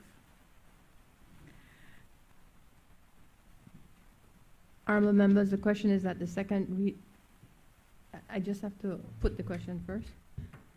Honorable members, the question is that the second reading of the Justices of the Peace Amendment Bill and the Domestic Violence Amendment Bill 2025 be taken together. All those in favor kindly say aye. Aye. Those against kindly say no. I think the ayes have it. I recognize the Minister of Human Development, Family Support, and Gender Affairs. I move the second reading of the bill for an act to amend the Justices of the Peace Act, Chapter 11901 of the Substantive Laws of Belize, Revised Edition 2020, to empower select senior Justices of the Peace to issue interim protection orders under the Domestic Violence Act, Chapter 178 of the Substantive Laws of Belize, Revised Edition 2020, in urgent and exceptional circumstances, and to provide for matters connected therewith and incidental thereto. I also move the second reading of a bill for an act to amend the Domestic Violence Act, Chapter 178 of the Substantive Laws of Belize, Revised Edition 2020, to empower select senior Justices of the Peace to issue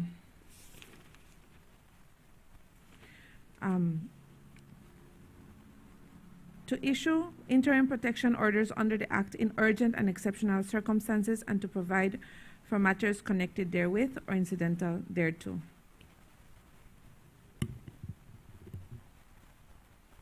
I recognize the Leader of Opposition, Member for Albert. Thank you, Madam Speaker. I'm sorry, we rise to make our contribution to the amendments to the Domestic Violence Act, and also to the Justice of the Peace Act. We stand here in full solidarity for these amendments. We understand that it is a quick fix. Some may refer to it as a Band-Aid fix, and there is definitely a need for kind of the comprehensive review that we know is already underway with the consolidation, if you will, of the new domestic violence bill that address gender-based violence. Women, as we know, are disproportionately affected by gender-based violence, by domestic violence, by femicide. And so we support these amendments. I shared, for the benefit of the Minister responsible for Human Development, I shared these provisions with a member of my constituency who has been seeking protection through the system for some time because of domestic violence. And one of the issues she raised with me is the 72-hour period. And she raised it because she had a real concern over an Easter holiday. So the 72 hours would not take into consideration when the courts are out for Easter break. That's a 5-day Easter break, and asked for some consideration, which I didn't even think of myself, if that 72-hour window could be extended, given the nuances of the holidays that we have. Sometimes it's beyond, if it's a long weekend, you know, they may not be able to get the protection even with the amendment as stated, and I thought it was a important issue that I should raise here. But be assured that the government, even though we're not in orange wire bearers, the members of the opposition certainly support this bill. Thank you.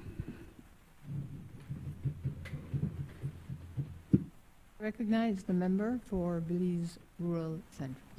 Thank you, Madam Speaker. Not too much to be said except for full support.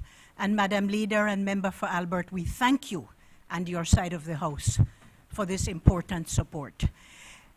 Members of the public, Madam Speaker, members, we're in orange today. Some people say we look like inmates, but never mind, we are inmates of the National Assembly and the House of Representatives because we believe in doing everything that is necessary to combat domestic violence, gender-based violence, and intimate partner violence. Too many times lately, we have seen instances of persons who are suffering from this purge. Too many times we have seen you approach the courts, they may be there, they may not be there, especially over a weekend or a long weekend. And so I wouldn't call it a quick fix or a band-aid, but I would call it an additional tool in the toolkit of trying to assist our people who are suffering from domestic violence. And I think it is a good move. Thank you, Minister of Human Development, Member for Corozal Bay, for bringing it forward.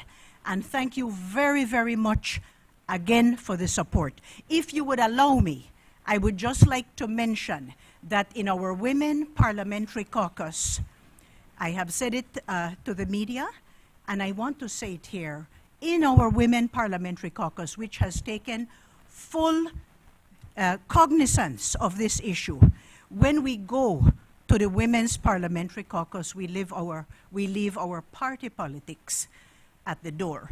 Now, you might say to me, somebody skeptical might say to me that that is impossible because we have red and we have blue, and that is the way our lives are in Belize. But as much as we possibly can, Madam Speaker, we do leave the party politics at the door, because when it comes to women's issues and issues of the protection of our people, it is exceedingly, exceedingly important. So I want to say that in full support for amending these pieces of legislation, it is another tool in the toolkit of helping those people who need that help the most. We are wrapping up the 16 days of activism, but I like it that our minister today has said that it must be every day. It mustn't only be 16 days. This is probably day 18, because the 16 days of activism ends on the 10th of December, Human Rights Day. but a very, very important move today. Members of the public, Belizean people, members of the House of Representatives, both opposition and government, let's do what we believe is right today, and let's do it for the benefit of those who need it most. Full support for these amendments, Madam Speaker.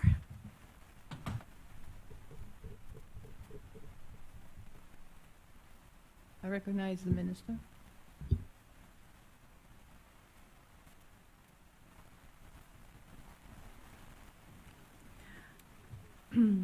Madam Speaker, I hear loud and clear. I would say that these bills seek to kind of plug a leak or a loophole.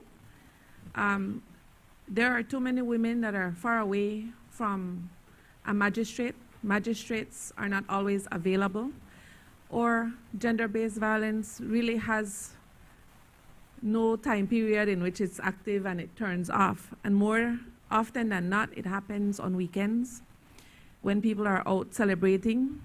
Celebrations turn sour. During nights, at odd hours, after midnight, there's not always a magistrate available to hear these cases. There is already a process for interim protection orders through the magistrate's court that allows it to be speedy and allows for a 72-hour protection order. I believe that the intention is that even though we have a longer holiday period during Easter, which again, because there's lots of alcohol involved and a lot of celebrations, and a lot of times these provide the perfect storm for gender-based violence and intimate partner violence, that there may be an additional protection order if it doesn't cover the time for the matter to be heard by a magistrate. A lot of times, I think what's good about this bill is that it will take protection to police stations all the way. So sometimes, for example, in the villages, I know San Narciso has a police station. I know Sarteneja has a police station. I know a lot of the bigger villages have police stations. You don't have magistrates there, but women, especially because they're the ones that are most victims of gender-based violence and domestic violence, will be able to seek interim protection orders there. So I think it's important that we take protections to those that most need it as far, into the areas that we can, not only at the magistrate's court. And so I believe that, and I've said very publicly that this was pointed out to me by a senior justice of the peace in my own constituency. And I believe that we are stronger together when we can listen, just as you have, Honorable Member for Albert, to your constituents. And I believe that when we keep an open heart and we keep an open ear, the people will tell us what they need. They will come forward and show us what work needs to get done that matters to them. I believe that these bills matter. They matter to the women in Belize. They matter to children. They matter to families. And I am very grateful to have that pointed out by Mr. Cal, the Honorable Emilio Cal in Corozal Town. And I am happy to present the bill here.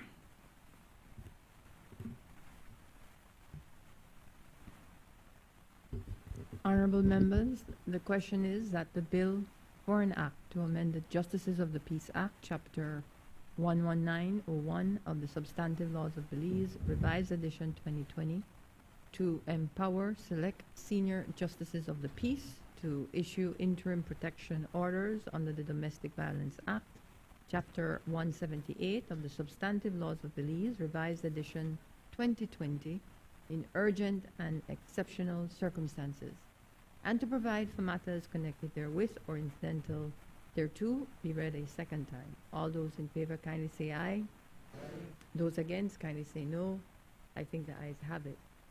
Honorable members, the question is that the bill for an act to amend the Domestic Violence Act, Chapter 178 of the Substantive Laws of Belize, Revised Edition 2020, to empower select senior justices of the peace to issue interim protection orders under the Act in urgent and exceptional circumstances, and to provide for matters connected therewith or incidental thereto be read a second time. All those in favor kindly say aye. Those against kindly say no. I think the ayes have it. Bill for an act to amend the Justices of the Peace Act, Chapter 1901 of the Substantive Laws of Belize, Revised Edition 2020, and the bill for an act to amend the Domestic Violence Act, Chapter 178 of the Substantive Laws of Belize, Revised Edition 2020. Committee of the Whole House on Bills. Honorable members, the House will now resolve into a committee of the whole House to consider the bills that were read a second time. I would like to ask the media and any persons in the gallery to leave during the portion of this sitting.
Bills for third reading. I recognize the Honorable Prime Minister and Minister of Finance.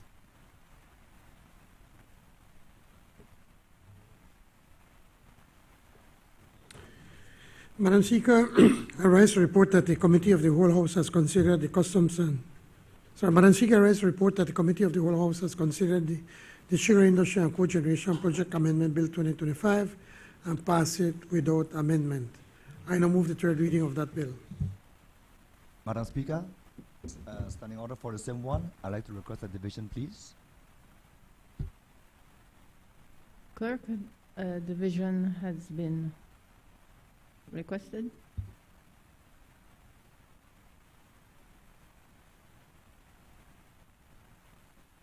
Oh, not at third. Yeah. Can you consulted whom?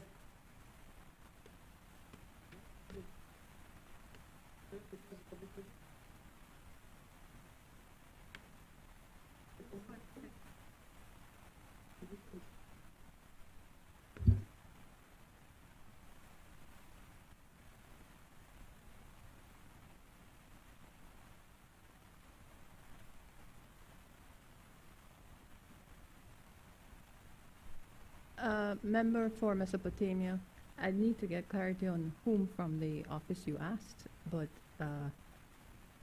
unfortunately not. So the procedure is, just for clarity, and it's also important for education of the listening public, the debate occurs, and it's at the end of the second reading one requests for a division of vote. The third reading comes back to state what the bill, the final version of that bill is, with or without amendments. We are happy to share any previous precedents if you'd like, but that is the parliamentary procedure in the House. Honorable members, the question is that the bill for an act to amend the Sugar Industry and Cogeneration Project Act, Chapter 5901 of the Substantive Laws of Belize, Revised Edition 2020, to extend exemptions from taxes and duties for the continued development of the cogeneration energy project, and to provide for matters connected therewith or incidental thereto, be read a third time. All those in favor kindly say aye. Aye. Those against kindly say no. I think the ayes have it. Bill for an act to amend the Sugar Industry and Cogeneration Project Act, Chapter 5901 of the Substantive Laws of Belize, Revised Edition 2020. I recognize the Honorable Prime Minister, Minister of Finance. Madam Speaker, I rise to report that the Committee of the Whole House has considered the Customs and Excise Amendment Number 2 Bill of 2025 and passed it without amendment. I now move the third reading of that bill. Honorable members, the question is that the bill for an act to amend the Customs and Excise Duties Act, Chapter 48 of the Laws of Belize, Revised Edition 2020, to vary the rate of duty on soups and broths in solid or powder form, including ramen noodles and other related items in the customs tariff and trade classification, and to provide for matters connected therewith or incidental thereto, be read a third time. All those in favor kindly say aye. Those against kindly say no. I think the ayes have it.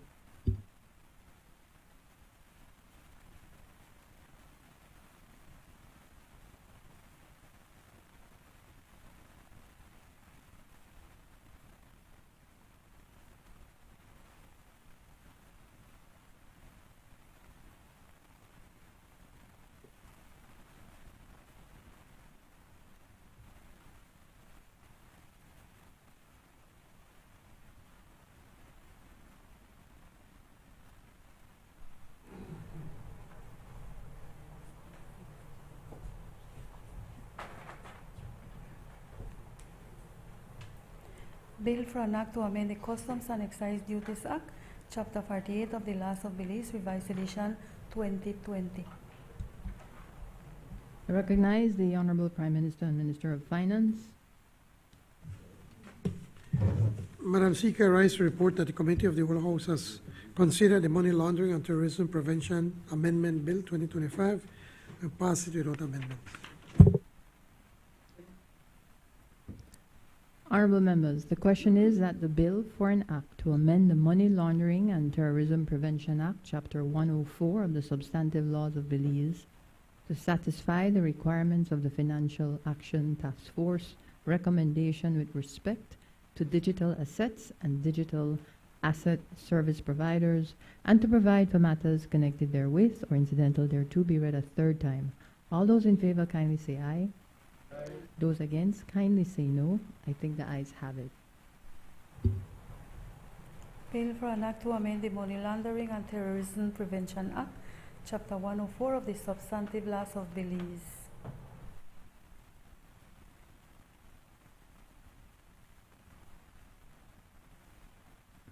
I recognize the Honorable Prime Minister and Minister of Finance, Investment and Economic Transformation, Civil Aviation and E-Governance. Madam Speaker, I rise to report that the Committee of the Whole House has considered the Financial Services Commission Amendment Bill and passed it without amendment. I now move the third reading of that bill.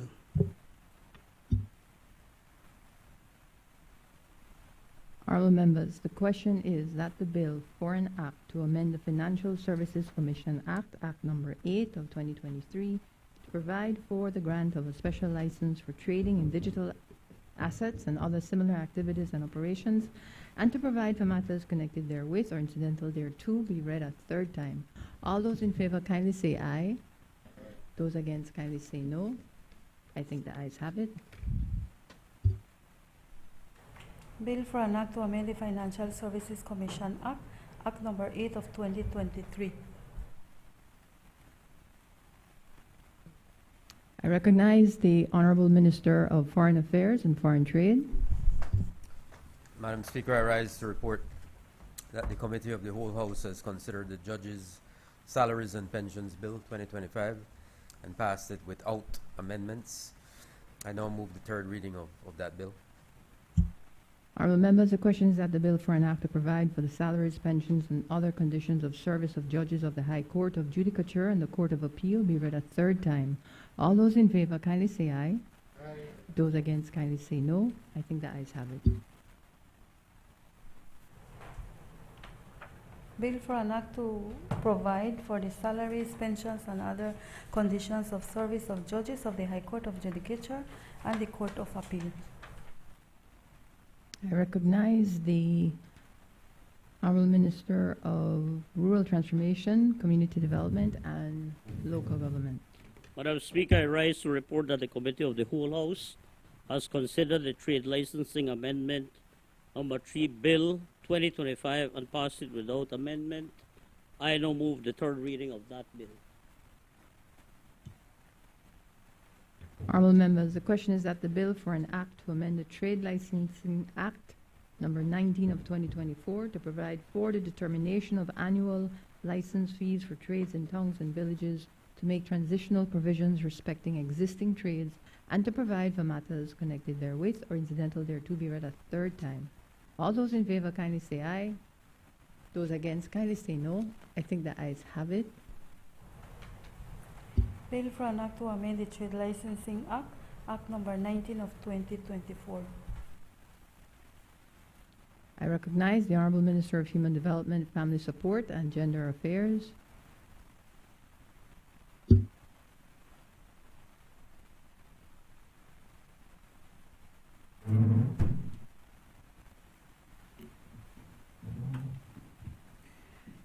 Madam Speaker, I rise to report that the Committee of the Whole House has considered the Justices of the Peace Amendment Bill 2025 and passed it with amendments. I now move the third reading of that bill. Honorable members, the question is that the bill for an act to amend the Justices of the Peace Act, Chapter 11901 of the Substantive Laws of Belize, Revised Edition 2020, to empower select senior justices of the peace to issue interim protection orders under the Domestic Violence Act, Chapter 178 of the Substantive Laws of Belize, Revised Edition 2020, in urgent and exceptional circumstances, and to provide for matters connected therewith or incidental thereto be read a third time. All those in favor kindly say aye. Aye. Those against kindly say no. I think the ayes have it. Bill for an act to amend the Justices of the Peace Act, Chapter 11901 of the Substantive Laws of Belize, Revised Edition 2020. I recognize the Honorable Minister of Human Development, Family Support, and Gender.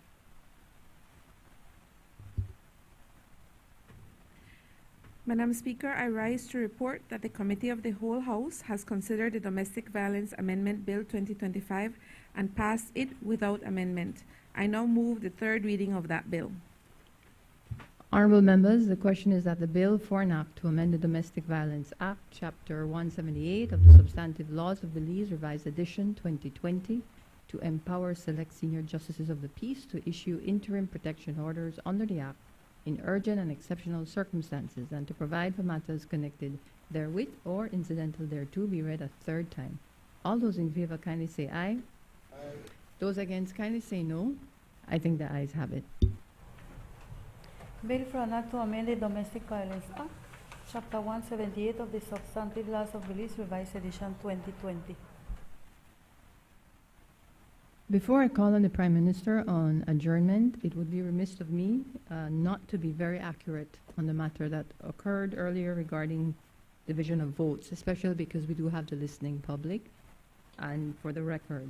So the standing order cited was 47-1, which spoke to the actual division. But it is standing order 46 that refers to collection of votes. And if you allow me, it says 46-1, at the conclusion of a debate upon the question, the Speaker or Chair shall put that question for the decision of the House and shall collect the voices of the ayes and of the noes, after which no further debate may take place upon that question. Goes on to 46-2, the result shall be declared by the Speaker or Chair, stating that I think the ayes have it or I think the noes have it, as the case may be, but any member may challenge the opinion of the Chair by claiming a division. And when we go into the Committee of the Whole, that is when any amendments to the bill that was approved or where the ayes had it on the yes of the bill, it's in the Committee of the Whole where discussion for any amendments based on the debate is had, and what is done at this time of House meetings is the official record that the bill has passed with or without amendments, hence read for a third time. And with that, I recognize the Honorable Prime Minister and Minister of Finance. Madam Speaker, as I move the adjournment of the House, please allow me to wish all my colleagues, both sides of the House, we're all colleagues here, and to all Belizeans, blessed and happy Christmas. I know it's a time when a lot of us are moving around and sometimes we get too merry, but I ask everyone for us to be able to take some time out to be thankful for the blessings that we have, the blessings for life and health and happiness. And so I ask everybody, let's please celebrate the birth of our Savior, Jesus Christ, but at the same time, also please, please, please, I beg you all, let's be safe, especially if you're drinking and you are on the road. No driving if you're drinking. Thank you, Madam Speaker. I recognize the member for Mesopotamia. Madam Speaker, I would like to speak on adjournment on a matter of national importance. And I'd also like to refer to my notes, please. Sure. Just let me know what the matter of national importance is, or public importance. It's the high cost of living and inflation, ma'am. I'd like to remind members that it is one minister that can respond, and therefore we're asking, as has been established in the past, and as per the standing order, one matter of public importance, so that we can be so guided. It's going to be one matter, inflation and the rising cost of living.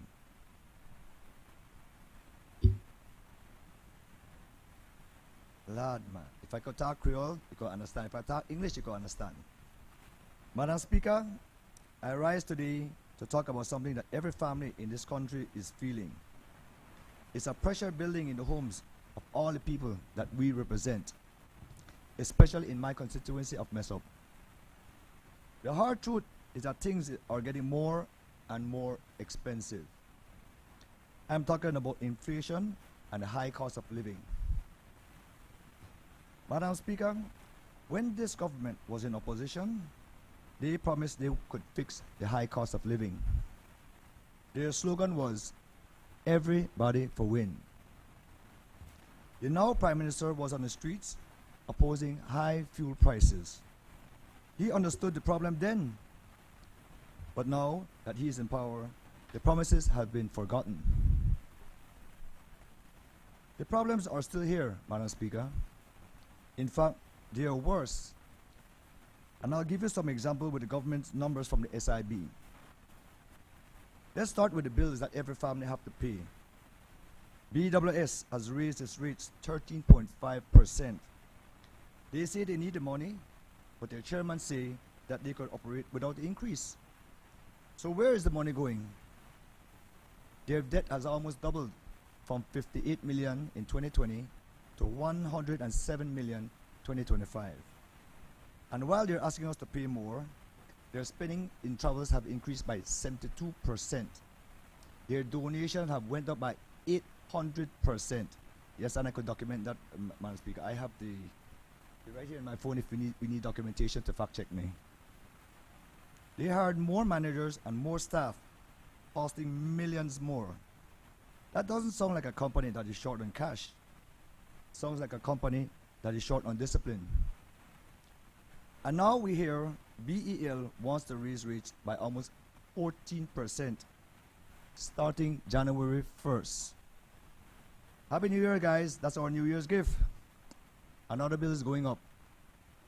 On top of that, we have the secret deal for BTL to buy out the Smart Business Company, Centaur Cable, and Central TV and Internet, which is also owned by the brother of the chairman of BTL. Madam Speaker, this buyout does not make financial, economic, or common sense for the people of this country. But the other side really don't care. They don't care because few people will benefit from this deal while the others suffer. And this buyout will eliminate the competition. We all know what that means when you have no competition. The Prime Minister just said earlier, with competition, prices go down. Madam Speaker, the government says inflation is low, only 0.9%. But that number doesn't mean anything to a mother in mess up trying to buy groceries. Let's talk about the real numbers. The government-owned SIB tells us the true story in just this year. The price of beef, 8.3, up. Fish, 8.8. Water, 7.7. Soft drinks, 6.4. Fruits and juices, 11.6. Watermelon, 14%, just to name a few, Madam Speaker. These are not luxury items. These are the food that people eat. And the prices are getting out of control. Madam Speaker, the Prime Minister knew this is wrong. He knew it was wrong when he was in the opposition. In 2017, when the now Prime Minister was opposing high fuel prices, he said about the former Prime Minister, and I quote, quote unquote, "This is unsustainable. This is unacceptable because the burden he's putting on the people is just way too much. We are at a breaking point and he needs to act, and he needs to act soon as possible." End of quote. Prime Minister Briceño was right then, Madam Speaker. So why is he wrong now?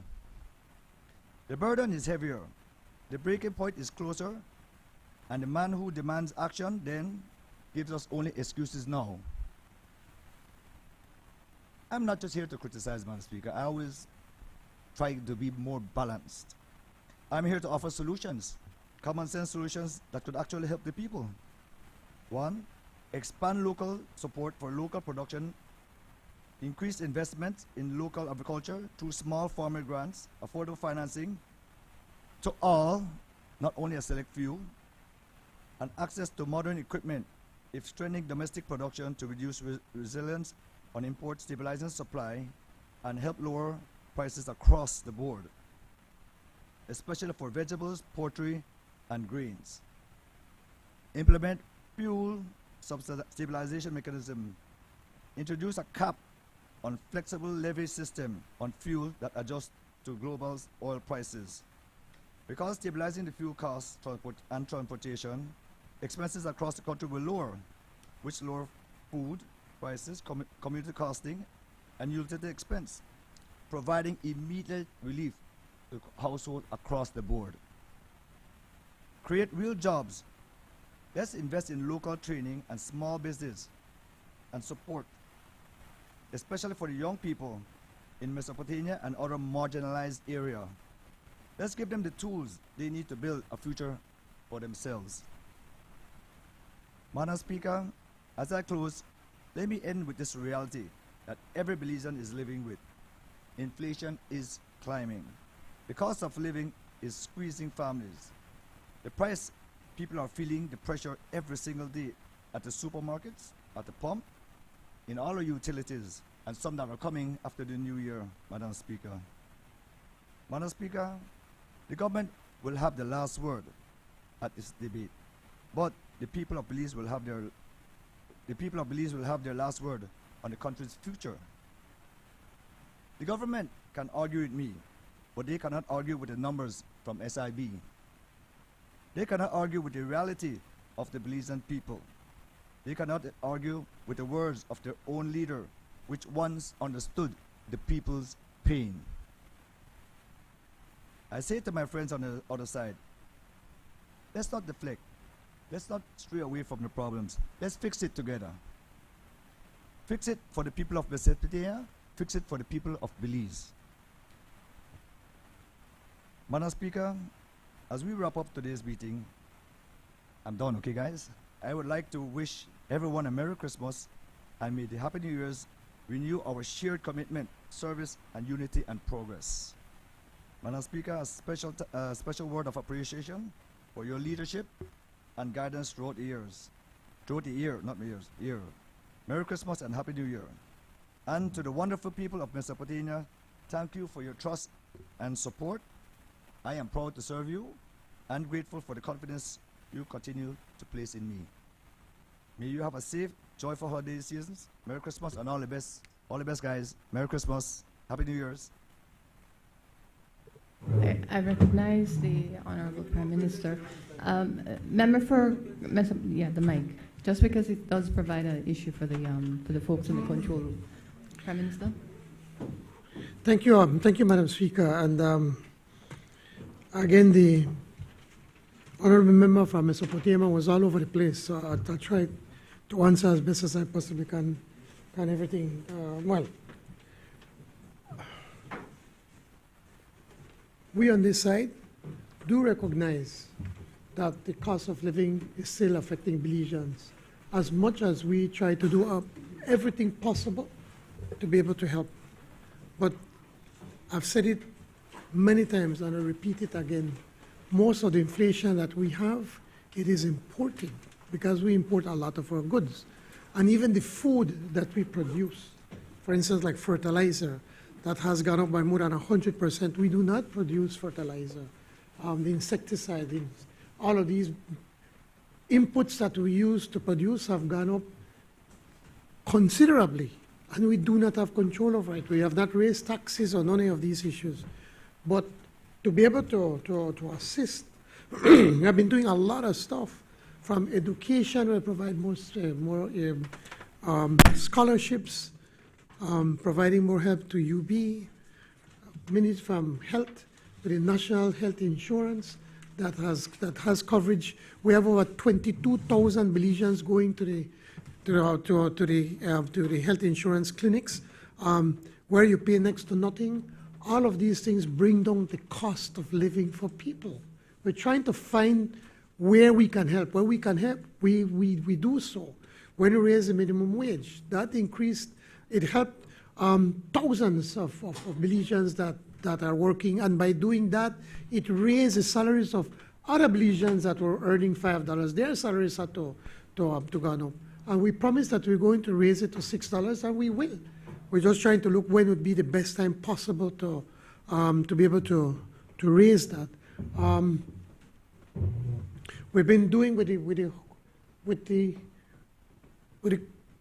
CDF, the Constituency Development Fund, of which both sides of the House get, that we be able to assist people with food pantry, providing groceries for people.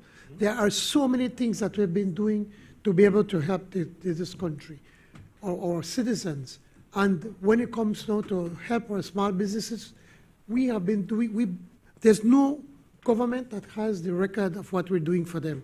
I would urge you to go to Beltrade, Minister, member from Mesopotamia, to sit down so that they could properly explain to you what all they're doing. We've been working a lot with MSMEs. For the first time ever, we're providing them tax exemptions. We're providing them abilities to be able to import their machinery, their equipment for duty-free, up to $1 million over 4 years. We've been providing them for them to come in and to register with GST, and we provide them that holiday so they don't have to be taxed and they would not be penalized for registering. So we've been holding in their hands, working with them. We're providing endless workshops for them with women. The honorable member from Corozalbi will tell you we had a special program to train women to be able to fix phones, and we've done that all across the country. And so we are working with them. Many farmers. For instance, I could tell you about the sugar industry. When they're bringing in a truck, I know they're bringing in harvesters and they're bringing in tractors. They write to us asking for duty exemptions. We give it to them. Small farmers that are wanting to produce, if they're bringing in, if they want to do an irrigation system, we help them. So we have been working hand in hand with the private sector, and especially with small businesses, to be able to provide them, to help them so that they could get on their feet, and then to be able to produce more and more for this country. We are not blind, and we're not tone deaf to what's happening on the streets. We walk, I could tell you, all of us, we walk in our constituencies. I walk all over the country, and I meet with people, and we're telling them we're doing everything possible, and people understand that a lot of these things, where the prices go up, we do not have a control of. Inflation has gone down to 1.9%, but before you get excited, it is 1.9% based on last year's numbers. But when you compare to 2020, when inflation raised its ugly head after the COVID, of course it is high. So I'm not shying away from that. When it comes to the utilities, Madam Speaker, one of the things that the honourable member from ESOP did not put into his presentation with BWSL is that BWSL has an expansion program of about approximately over 135 million. Over $130 million to expand water to our people, especially to poor people who need the service. And somebody have to pay for it. All of us have to pay for it. I have said over and over with BEL, from 2020 when we got into government, BEL has not asked for a raise in rates. COVID, inflation, the heat waves that hit us in 2024, at one time, Mexico was selling us a kilowatt of electricity at $1 US. And when they were cutting off the service to us, BEL had to talk to the big consumers, especially like in San Pedro, the tourist area, who had their own generators. We asked them, BEL asked them, don't cut off on the grid, and then you put on your generator, and we will pay the difference because the price is way much higher than what BEL sells. Now, nobody wants to hear about the price going up, but when you look around, especially in the Caribbean, we are way cheaper than them when it comes to electricity. But the time comes, BEL has been selling its electricity cheaper than what it cost to buy. And I know, member from Mesopotamia, you're the only businessman across there. You will not sell your fried chicken for less than what you pay for the chicken, right? Because you have to make one profit. And that is exactly what is going on with BEL. We do not like the idea of raising the prices, but if we do not, then we, the taxpayers, will have to pay for that, because then they will come to us and say, well, we need the money. And so where will it come from? It will come from the taxpayers. So as much as we don't want to, we have no other option. We held them down for 5 years. But now the time has come when, unfortunately, we have to do this. BTL, we've been saying it over and over. The UDP government, when they acquired BTL, they said that they were going to pay a little over 100 million. The last number we have is at 610 million. In 2019, under the UDP, BTL only made $1 million in profit. Under our watch, under the board that we have appointed, since 2020, I think last year, it was over $20 million that they made in profits. But they know the way it is. They will never be able to try to recover that 610 million. So they have to look at different ways of how they could be able to increase the profitability of that company. Now, I've said it over and over, and I'll repeat it again. I am not involved in whatever BTL decisions they want to make. That is their, it's a private company that's owned by the government, so we have to ensure that what they do is prudent and that it will raise the profitability of BTL. So whatever decision they may make, they will have to stand public scrutiny to show that what they're doing, it is in the best interest of this country, because if they don't do that, then we, with our shareholders, will tell them, you can't do that if it does not make business sense and financial sense and profitability sense. So we have to wait to see what they're going to come up with. But I want to end with this. When our government, the Said Musa government, came up with the concept of the Public Utilities Commission, the idea behind the Public Utilities Commission is to be able to regulate utilities, because these utilities are monopolies. For instance, with BL, you can have 2 BLs going around the country, even BWSL, and to a certain extent, the telecoms. Because the telecoms, you can't put another telecom into Belize, because obviously it makes absolutely no sense. The PUC then will ensure that we regulate the prices so that BL, BTL, and BWSL do not take advantage of the consumers. So I want to assure you that we will ensure through the PUC that we protect the Belizean consumers at all times. So thank you, Madam Speaker, and thank you, my brother, for myself, to bringing that up. I recognize the member for Queen Square.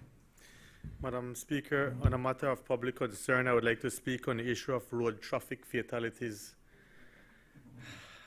I feel that it's a serious issue in the country, one that has now challenged us enough to say that there are more road traffic fatalities in the country than there are murders every single year. The statistics show clearly that traffic accident is hovering around 700 reported accidents for the year. The fatalities, I believe, is now over 100 fatalities per year. It's something of grave concern. I can remember when the gang violence in Belize City started up, and we paid little or no mind to it as a government, not hitting any side in particular there. I just don't want to close the door after the horse has bolted out the stable again, because it takes draconian measures like we're introducing in the gang system to try to bring back the crime rate in Belize City. And I wouldn't like to see that the traffic fatalities reaches that stage that we have to take draconian measures to bring back the road traffic fatalities down where it belongs. I know that the government has intended to improve the traffic-related accident through amending legislation that will be coming in the new year. Mainly the breathalyzers, I think, is one of the main amending legislation that's waiting to come. I think it's really a valiant effort that we're trying to implement the laws as it comes, or as it pertains to breathalyzers. As well, I believe there will be an increase in fines. But all this will come after the Christmas season. And we all know what we do as Belizeans in this country during the Christmas season. We drink, and I hope we drink responsible. I hope that if we drink, we don't drive. And I hope that in the new year, while all those amendments to legislation will come, it won't come with new taxes, because I don't think the Belizean people is ready to handle all the taxes that would come with that. So I would just ask the government to be very conscious of that. And particularly during this Christmas season, the checkpoints, I call it the Chester checkpoints, because the lines were reaching so long to the point whereby I believe only the then Commissioner of Police, Chester Williams, could have actually narrowed and slowed down the lines. We really wouldn't want, as a Belizean society, to be going through those long checkpoints just for looking for license, looking for insurance. I feel that we have to be more strategic with the checkpoints. We need to look for those who are drinking while driving, and that will definitely narrow down the amount of people we have to stop and inconvenience during this Christmas season. With that said, I ask the people of Queen Square to continue their valiant support through this time of being in opposition. I am grateful to them for being here. I would like to also thank Madam Speaker. As I see she's bold, she continues to recover well. I wish her well. I also wish everyone a Merry Christmas and Happy New Year. Thank you. Recognize the Minister for Transport. Thank you, Madam Speaker. I'd already packed my bags, but I had to reopen. But really, I get the essence of the presentation from the member from Queen Square.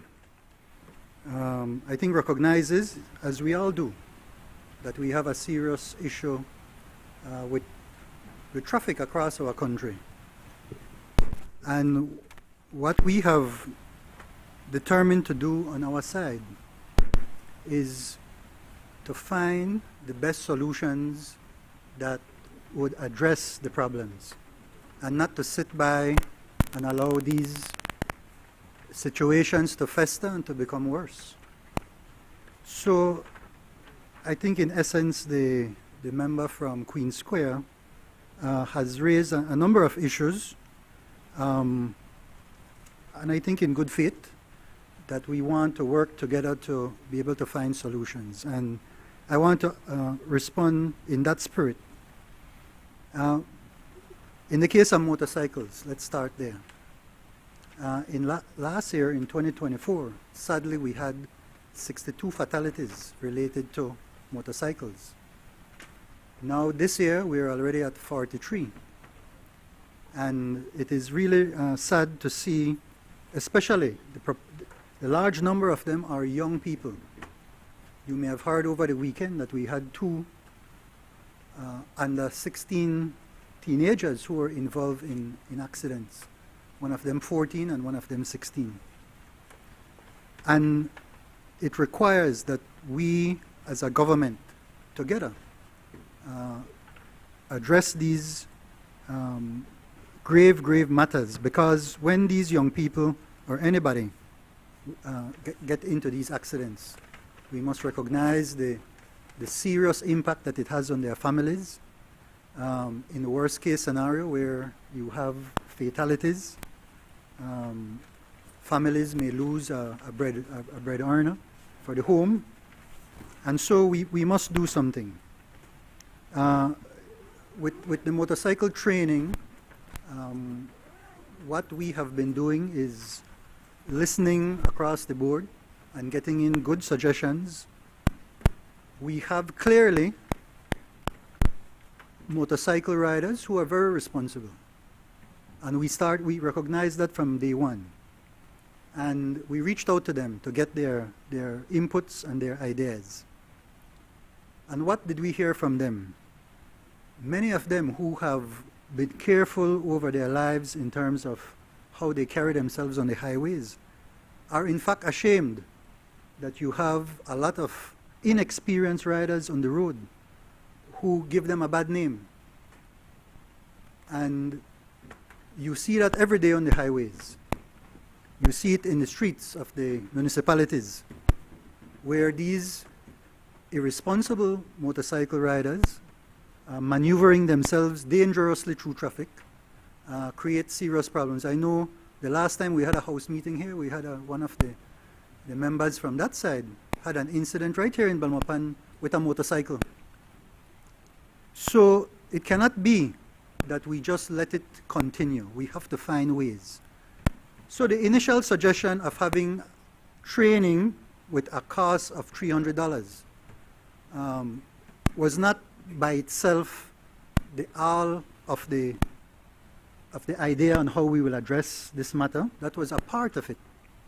And in listening to persons across the country, we recognize, and I'll tell you, within Cabinet, we had some vigorous discussions about this matter with very good suggestions coming out, recognizing that we don't want to be imposing a very high cost on our people, especially those who have lower income, who want to use motorcycles as a means of transportation. And so discussions have occurred in Cabinet with respect to subsidizing that cost in terms of also enforcement. Those are very important aspects.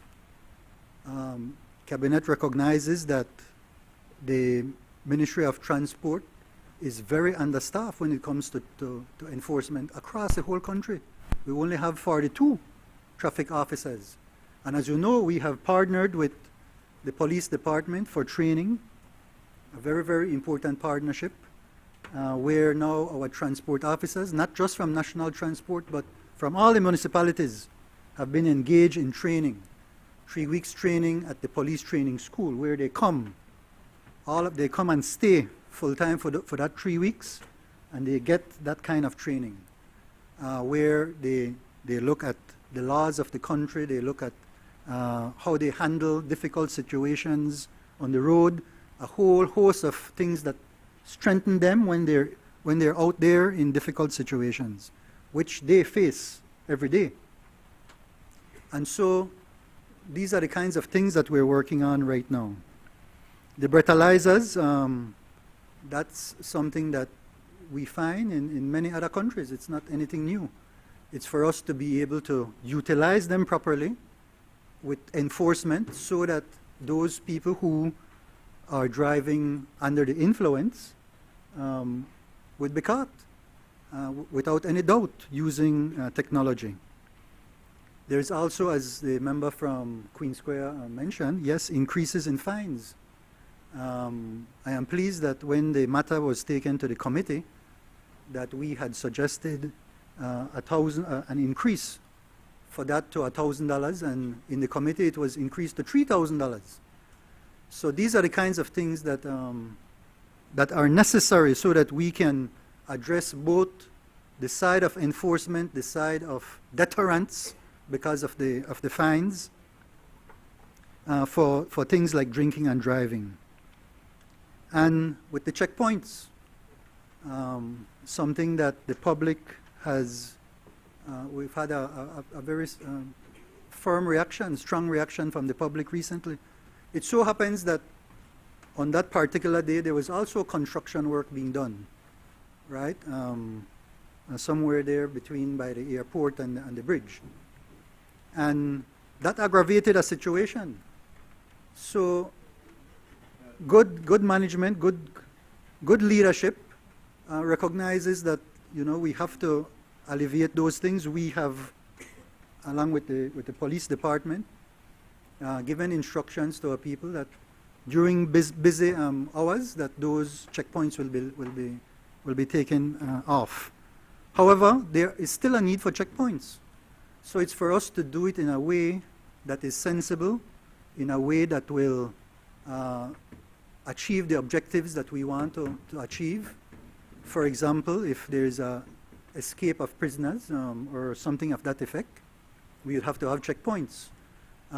We have checkpoints from time to time, for example, because buses are racing on the road, and some of them are on the road that don't even have a permit to be on the road, or some of them are on the road creating issues with public safety because they are riding onion skin tires and these kinds of things, right? So, but those things cannot become permanent and be there causing a nuisance to our public and adversely affecting the productivity of our people.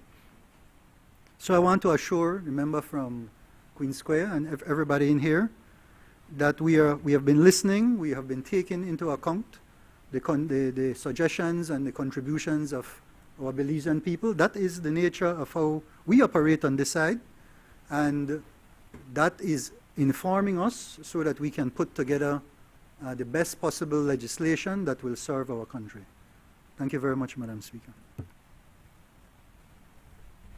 I recognize the Leader of Opposition, Member for Albert.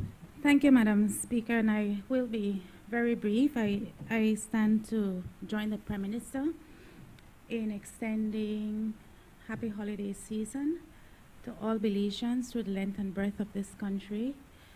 We pray that you are safe, that you get to spend quality time with your loved ones.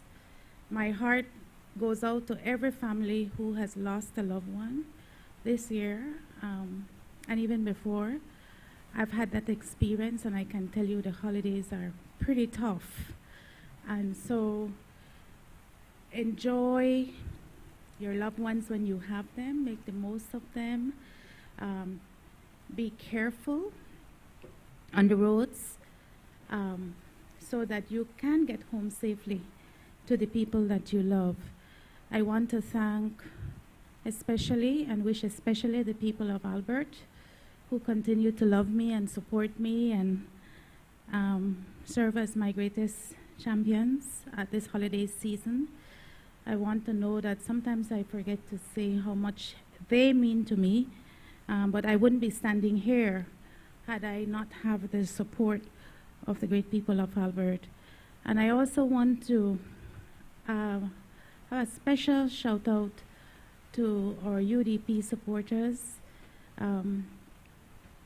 We are rebuilding our great United Democratic Party in an effort to continue to defend our democracy and to hold ourselves and our government to account. So, Merry Christmas to my colleagues, to you, Madam Speaker, to the staff here at the National Assembly who continue to do a Herculean job. Thank you, Madam Speaker.